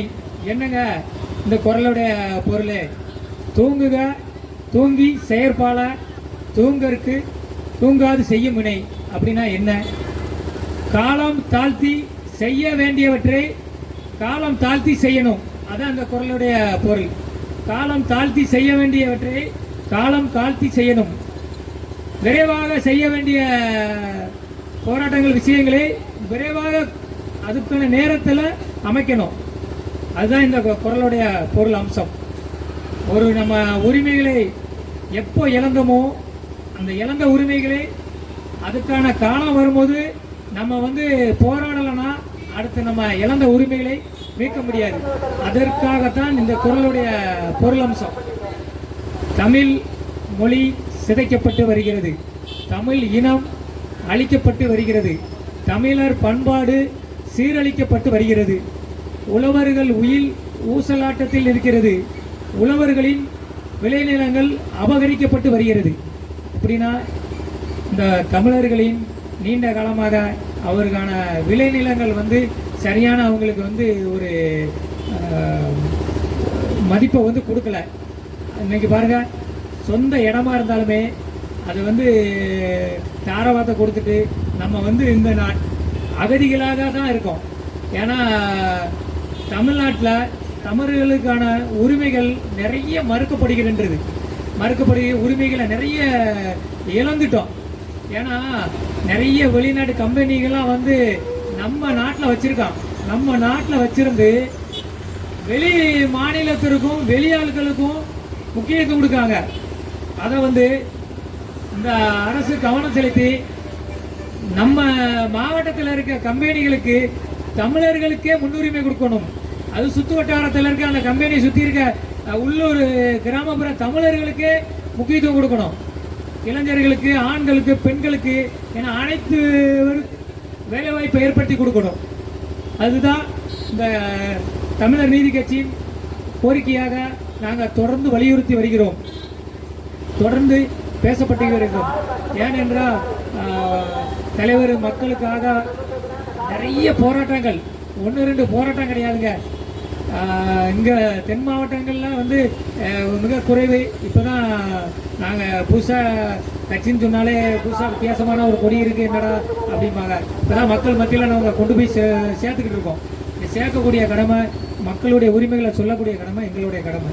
கண்டிப்பாக நாங்கள் வந்து மக்களுக்கான உரிமைகளும் கோரிக்கைகளும் கண்டிப்பாக மக்கள் மத்தியில் எல்லா மாவட்டத்திலையும் கொண்டு போய் சேர்ப்போம். எங்கள் தலைவர் ஆணைக்கு இணங்க அவங்க தலைவர் அரியலூர் மாவட்டத்தில், திருச்சி மாவட்டத்தில், கடலூர் மாவட்டத்தில் மக்களுக்காக நிறைய போராட்டங்கள்லாம் வந்து கணக்கில் சொல்ல முடியாது. நம்ம வந்து மக்களுக்காக உரிமைகள், மக்களுக்கான சரியான ஒரு வேலை செஞ்சால் கூலியை கூட சரியாக கொடுக்க மாட்டாங்க. மக்களை வந்து அடிமையாக தான் வச்சுருக்காங்க. அந்த அடிமையிலிருந்து மீட்டு நிறைய போராட்டங்கள். எப்படின்னா தலைவர் அங்கே மாட்டு வண்டியை கட்டி விவசாயி போராட்டம், நிலக்கரி போராட்டம், சிமெண்ட் ஆலையை கண்டித்து பெரிய லெவலில் மக்களை ஒற்றுமைப்படுத்தி தமிழர்களாக கூடின போராட்டங்கள்லாம் எண்ணற்ற போராட்டங்கள். அதெல்லாம் சொல்லப்போனால் நமக்கு நேரம் பத்தாது. ஆமாம், அதனால் தமிழர்களுக்குன்னு ஒரு தனி குணம் உண்டு, தமிழர்களுக்குன்னு தனி ஒரு பெரும்பான்மையான ஒரு சிறப்பு உண்டு. அது எடுத்துக்காட்டாக இப்போ கூடின தமிழர்களாக கூடின ஜல்லிக்கட்டு போராட்டம் ஒரு உதாரணம். இப்போ மதுரையில் நிறைய நிலங்கள்லாம் கையகப்படுத்தோன்னு டங்ஷன் எதிர்ப்புன்னு சொல்லிக்கின்னு அதெல்லாம் சாதி, மதம், மொழி, இனம் பார்க்காம ஒன்று கூடின கூட்டங்க. அதெல்லாம் எங்கேருந்து வந்துச்சு சிந்திச்சு பார்க்கணும் நம்ம மக்கள். ஏன் கூடுதாங்க? தமிழ் இனம் அழிக்கப்படுது, தமிழ் மொழி சிதைக்கப்படுது. ஏன் மொழியை அழிச்சு நம்ம இனத்தை அழிச்சிருவான். இன்னும் காலப்போக்கில் வந்து தமிழ் மொழி சொல்லதுக்கே ஆள் இருக்காது, தமிழ் மொழி பேசுறதுக்கே ஆள் இருக்காரு. பாருங்க, பானிபூரி விற்கோம்னா நிறைய பேர் வந்துட்டான் நம்ம ஏரியாவில். இன்னும் நம்ம வந்து கடை போட்டு பழப்பு நடத்த முடியாது. ஃபுல்லாக பாருங்க, ஃபுல்லாக வட மாநிலத்தோரும் வட இந்தியாவும் தான் ஃபுல்லாக அங்கங்கே கடை போட்டு சேட்டு மாதிரி தான் பாருங்க. இன்னைக்கு அவன் வீடு கட்டி எல்லாம் இருக்கான். நம்ம ஏன்னு இந்த தமிழ்நாட்டில் சொந்த நாட்டில் அகதிகளாக இருக்கோம். இதை ஒரு முறை சிந்திச்சு பார்க்கணும். அவங்கிட்ட என்ன இருக்கு, அவனுக்கு என்ன இருக்கு. இங்கே வந்து கடையை போட்டுட்டு இங்கே வந்து அவன் வந்து இது பண்ணிட்டு கடை வச்சுட்டு அவன் பெரிய ஒரு பொருளாதாரத்தில் நம்ம நிலத்தை கொடுத்துட்டு நம்ம அகதிகளாக இருக்கோம். அதுக்கு தான் தமிழர்கள் நம்ம உரிமைகளை பேசணும், அதுவும் உரிமைகளை மீட்கணும், தமிழர்களாக ஒன்று கூடணும். தமிழர்களாக ஒன்று கூடுனா நடக்காது எதுவுமே கிடையாது. உண்மையாக நிச்சயமாக முடியும் என்று போராடினால் கண்டிப்பாக நம்ம இழந்த உரிமைகளை மீட்போம், கச்சத்தீவை மீட்போம், காவிரி நதிநீர் மீட்போம், தமிழகத்துக்கு சொந்தமான அனைத்து கண்ணகி கோயில், செம்பவழி, பாலாறு, திருப்பதி என அனைத்து நம்மளோட உரிமைகளையும் மீட்டெடுப்போம். தமிழர் நீதி கட்சி தலைமையில் தோழர் எங்கள் தலைவர் மக்கள் போராட்டத்தின் மறுவரும் அவர் தலைமையில் அனைத்தையும் மீட்டெடுப்பதும். அதுவரை இந்த போராட்டம் தொடர்ந்து எல்லா ஊர்லேயும் தொடர்ந்து சிறப்பாக நடைபெறும். நாங்கள் எங்கள் கட்சியில் வந்து பொறுப்பாளர்கள் உருவாகலை. நாங்கள் வந்து ஒவ்வொரு பொறுப்பாளர்கள் வந்து போராளிகளாக தான் உருவாக்கப்படுறோம். ஏன்னா எங்கள் கட்சியில் இருக்கவங்க அனைவருமே போராளிகளாக தான் நாங்கள் வந்து பார்க்கோம். ஏன்னா இது வந்து மக்களுக்கான போராட்ட காலத்தில் நாங்கள் வந்து போராளிகள் உருவாக்கணும் தான். மக்களுக்கான பிரச்சனைகள், அடிப்படை பிரச்சனைகள், அந்தந்த ஊரில் என்ன தண்ணீர் பிரச்சனைகள், அடிப்படை தேவையான என்ன பிரச்சனைகள் இருக்கோ அதெல்லாம் நாங்கள் வந்து கவனத்தை கொண்டு வந்து உடனடியாக போராட்டங்கள் வடிவில் அந்த மக்களுக்கு உடனடி தீர்வு காணப்படும் என்பதை இந்த நேரத்தில் தெரிந்து கொள்கிறோம். போராளிகள் புதைக்கப்படுவதில்லை, மாறாக விதைக்கப்பட்டுள்ளார்கள். அதுதான் உண்மை. தொடர்ந்து போராளிகள் ஒருபோதும் அவங்களுடைய போராட்ட குணங்கள் மாறாது. அதுபோக மக்களுக்கான அதிகாரி, அரசு அதிகாரிகள் ஒவ்வொரு துறையிலும் மக்களுக்கான செயல்பாடுகள் இருக்கணும். ஏன்னா மக்கள் வரிப்பணத்தில் சம்பளம் வாங்கக்கூடிய அதிகாரிகள் மக்களுக்கான பணிகள், மக்களுக்கான திட்டங்களை நடைமுறைப்படுத்தினாலே வந்து எந்த பிரச்சனைகள் வராது. குற்ற செயல்கள், குற்ற சம்பவங்கள் எந்த ஒரு பிரச்சனையும் இருக்காது. அதனால் அதையும் கவனப்படுத்தி மக்களுக்கான அதிகாரியாகவும் மக்களுக்கான அரசு அதிகாரிகளாகவும் மக்களுக்கான பணி செய்ய வேண்டும். மக்களுடைய வரிப்பணத்தில் ஒரு பாருங்க, ஒரு நம்ம சாதாரண ஒரு வேலை செஞ்சால் நமக்கு 600 700 சம்பளம் தான் கிடைக்கும். ஒரு நாளைக்கு நம்ம எவ்வளோ கஷ்டப்படணும் அந்த வேலைக்கு. ஆனால் அரசு துறையில் இருக்க அதிகாரிக்கு 1,50,000 30,000 40,000 அவங்க திரும்ப அவங்களுடைய இறந்தாலும் அந்த குடும்பத்துக்கு வாரிசு வேலைகளை எல்லாம் அரசு வந்து முறைப்படி செஞ்சுக்கிட்டு இருக்குது. அதனால் அதெல்லாம் நம்ம வந்து அது வந்து நம்மளுடைய வரிப்பணத்தில் தான் இயங்குது. அதனால் மக்களுக்கான திட்டங்கள் வந்து தொடர்ந்து நடைபெற்று கொண்டே இருக்கணும். நிறைய திட்டங்கள் அரசு நடைமுறைப்படுத்துது. நிறைய ஊரில் வந்து அந்த திட்டங்கள் என்னென்னா அது வந்து மறுக்கப்படுகிறதுன்னு சொல்லப்போனால் ஊழல், நிறைய ஊழல்வாதிகள், நிறைய பெரிய அது ஏன்னா ஒரு திட்டங்கள் வந்து தடுக்கப்படுகிறது. அது முறையாக செயல்படுத்தலை. முறையாக அந்த திட்டங்களை செயல்படுத்தினாலே அந்த கிராமங்களில் அந்த மக்கள் பிரச்சனை இல்லாமல் இருப்பாங்க. நிறைய ஊரில் பாருங்கள் பஸ் ஸ்டாண்டே இருக்காது. இப்பவுமே இருக்குங்க, உண்மையிலே இருக்குது. சில ஊரில் பாருங்கள் நிழல் கூட இருக்காது, சும்மா ரோட்டில் நின்று போவாங்க. அதெல்லாம் நம்ம வந்து கவனத்தை கொண்டு போய் வந்து நம்ம தான் செய்யணும்.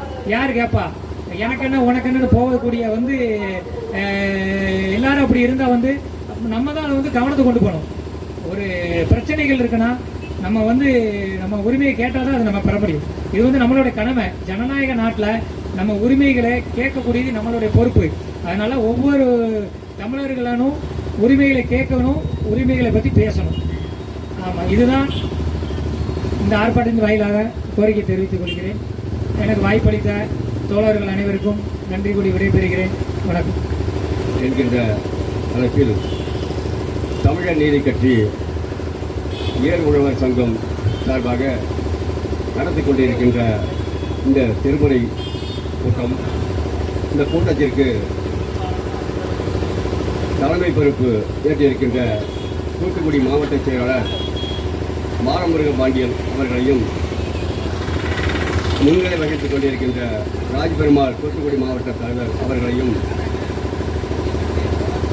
இறுதியாக எழுத்துரை ஆற்ற இருக்கின்ற ராஜ்பாண்டியன் தென்மண்டல செயலாளர் அவர்களையும், சிறப்புரை ஆற்ற இருக்கின்ற ஞானரா தென்காசி மாவட்ட செயலாளர் தமிழர் நீதி கட்சி அவர்களையும், கருத்துரை வழங்க இருக்கின்ற திருப்புவளை ராஜ்குமார் தஞ்சை மண்டல செயலாளர் அவர்களையும், மட்டுமல்ல மாவட்ட ஒன்றிய நகர பொறுப்பாளர்களையும் வருக வருகை என வரவேற்று இந்த நிகழ்ச்சியானது ஏன் என்கின்ற ஒரு கேள்வியை முன்வைக்கின்றோம். ஆங்கிலேய காலத்திற்கு பிறகு எத்தனையோ கட்சிகள், எத்தனையோ சாதி அமைப்புகள், மத அமைப்புகள் இருந்திருக்கின்றன. மத்தியிலும் மாநிலத்திலும் ஆண்டு கொண்டிருக்கின்றன. இவர்களெல்லாம் செய்யாததை இவர்கள் என்ன புதுசாக செய்ய போகிறார்கள் என்கின்ற ஒரு கேள்வி மக்களாகிய உங்களுக்கு வரும். ஆனால் தமிழர் நீதி கட்சியினுடைய தலைவர் சுபா இளவரசன் அவர்கள் மொழியின விடுதலைக்காக பல கட்ட போராட்டங்களை முன்னெடுத்தவர். அதற்காக 38 வழக்குகளை வாங்கியுள்ளார். அதிலே 14 ஆண்டுகள் சிறைவாசம். இன்றும் ஒரு வழக்கிலே நீதிமன்ற காவலில்தான் ஒவ்வொரு மாதமும் கையொப்பம் இட்டு அரசினுடைய நேரடி பார்வையிலே தான் இருக்கின்றார். இதெல்லாம் ஏன் என்றால், ஒரு வேலை சட்டத்தை எடுத்தால் மக்களுக்கு இடையூறான, மக்களுக்கு அநீதி நடக்கக்கூடிய எந்த ஒரு நிகழ்வாக இருந்தாலும் அதை தட்டி கேட்பதில் முதன்மையாக இருந்தவர். அந்த வகையிலே அவர் இன்று வரை நீதிமன்றத்தினுடைய நேர்முக, மத்திய மாநில அரசினுடைய நேர்முக காவலில்தான் இருந்து கொண்டிருக்கிறார் என்பதை தெரிந்து கொள்ள வேண்டும். நாம் இழந்தது என்ன, அதை எப்படி மீட்க வேண்டும் என்கின்ற ஒரு உணர்வை நாம் புரிந்து கொள்ள வேண்டும். நாம் இழந்தது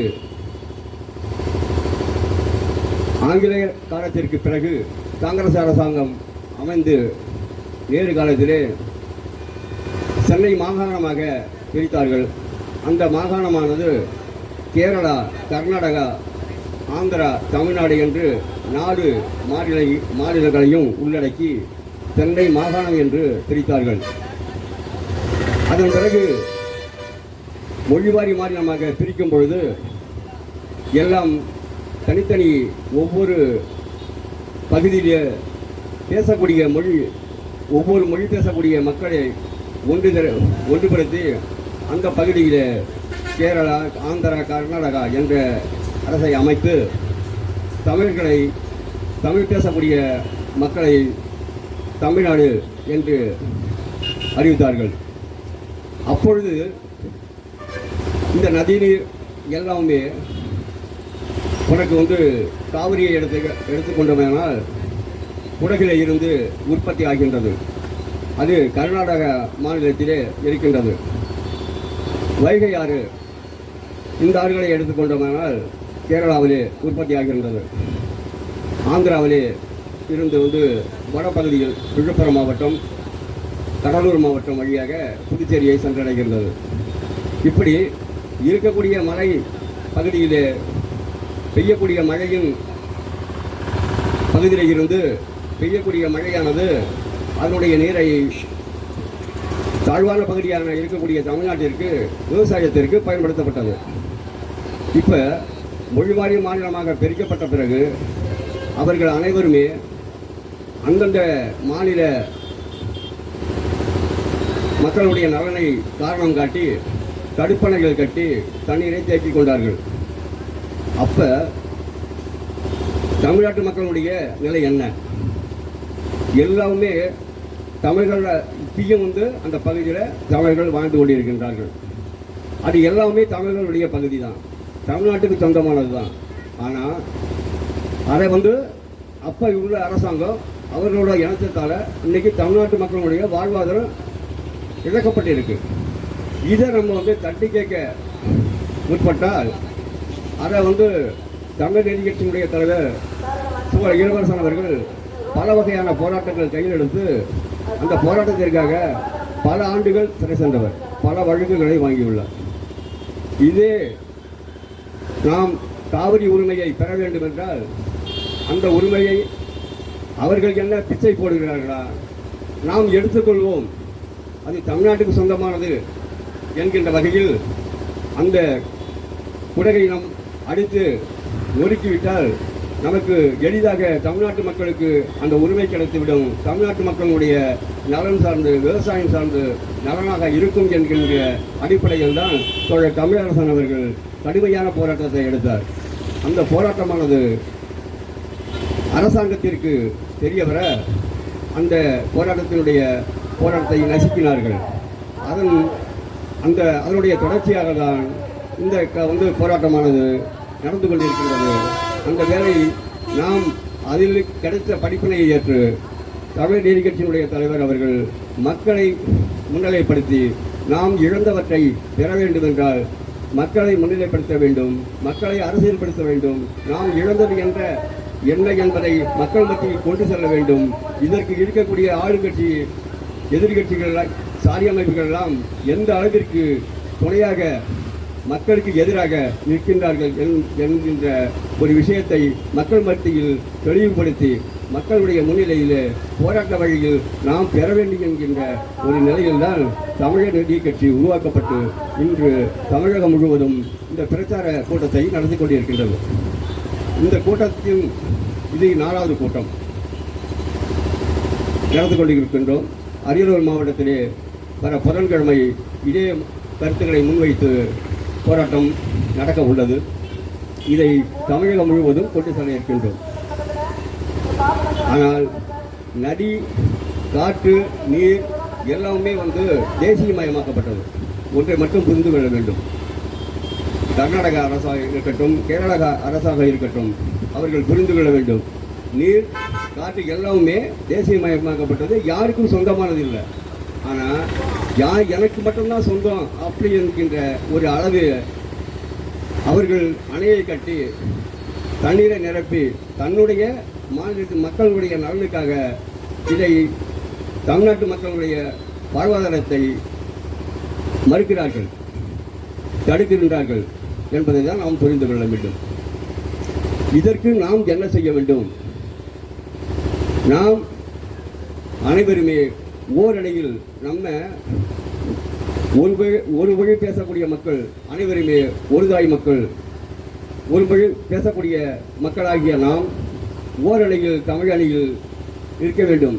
நாம் இப்பொழுது எப்படி இருக்கின்றோம்? சாதி வாரியாக பிரிந்து நிற்கின்றோம், மதவாரியாக பிரிந்து நிற்கின்றோம், கட்சி ரீதியாக பிரிந்து நிற்கின்றோம். இவர்களையெல்லாம் மத்திய அரசு நமக்கு தமிழர்களை வஞ்சிப்பதற்காக செய்த ஒரு சூழ்ச்சியானது. அவர்கள் எல்லாருமே தமிழ்நாட்டில் இருக்கக்கூடிய அனைத்து அரசியல் கட்சிகளும் இருக்கக்கூடிய மத்திய அரசுகளை தன்னுடைய நலனுக்காக இந்த தேர்தல் வரும்பொழுது ஒவ்வொருத்தரும் தன்னுடைய நலனுக்காக கூட்டணி சேர்கிறார்கள். கூட்டணி சேர்ந்து ஜெயித்த பிறகு சரி, தமிழர்களுடைய உரிமையை நாம் பெற்றுத்தர வேண்டும் என்று யாராச்சும் நினைக்கின்றார்களா? அதற்காக பாடுபட்டு எல்லாத்தையும் செய்கிறார்களா? எதுவுமே கிடையாது.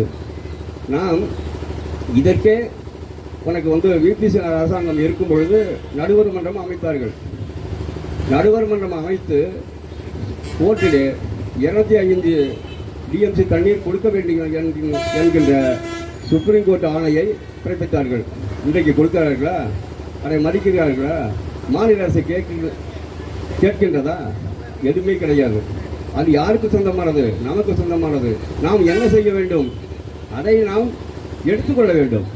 எடுப்பதற்கு நாம் எது தடையாக இருக்கின்றது? இருக்கக்கூடிய அரசியல் கட்சிகள், சாதி அமைப்புகள், மத அமைப்புகள், இவர்கள் எல்லாமே மத்திய அரசாங்கம் என்ன செய்கிறது?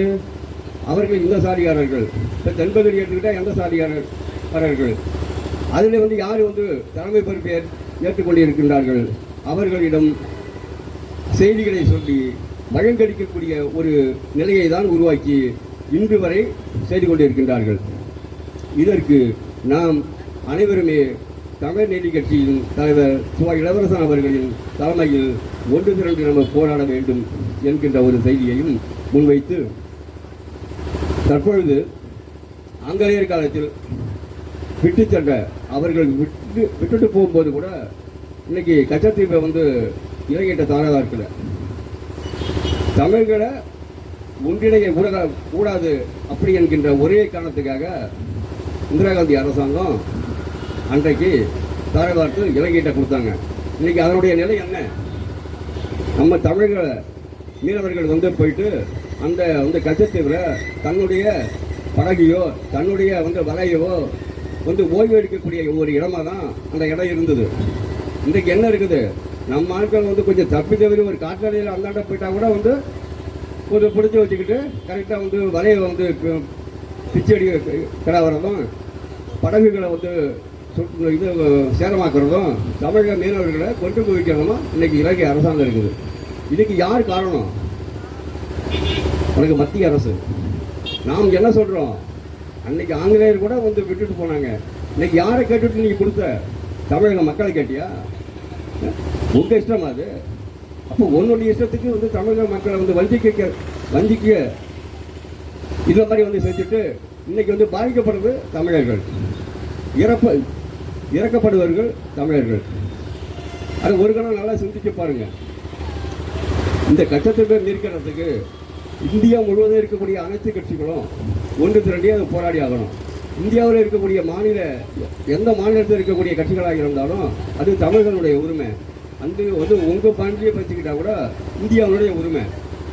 அதை நம்ம மீட்கிறதுக்கு இன்னைக்கு இருக்கக்கூடிய இந்தியாவில் இருக்கக்கூடிய அனைத்து கட்சிகளும் ஓரணியில் நம்ம நிற்கணும். நின்னாதான் நம்ம கச்சத்தீவை மீட்க முடியும். இது மத்திய அரசாங்கம் தலையிட்டு செய்ய வேண்டிய வேலை என்பதால் எல்லாரும் ஓரணியில் நின்று இருக்கக்கூடிய எந்த பிரதமர் வந்தாலும் அவருடைய தலைமையில் அதை மீட்க வேண்டும். அதற்காக தமிழ் நீதி கட்சி துணை நிற்கும் என்பதையும் கூறிக்கொண்டு, இதற்கெல்லாம் நாம் ஒன்றுபட்டு நின்று போராடி நம்ம இழந்த உரிமைகளையும் கச்சத்தீவையும் மீட்போம் என்று தமிழ் நீதி கட்சி சார்பாக சுபா இளவரசன் அவர்களின் சார்பாகவும் கூறிக்கொண்டு விடைபெறுகிறேன். நன்றி, வணக்கம்.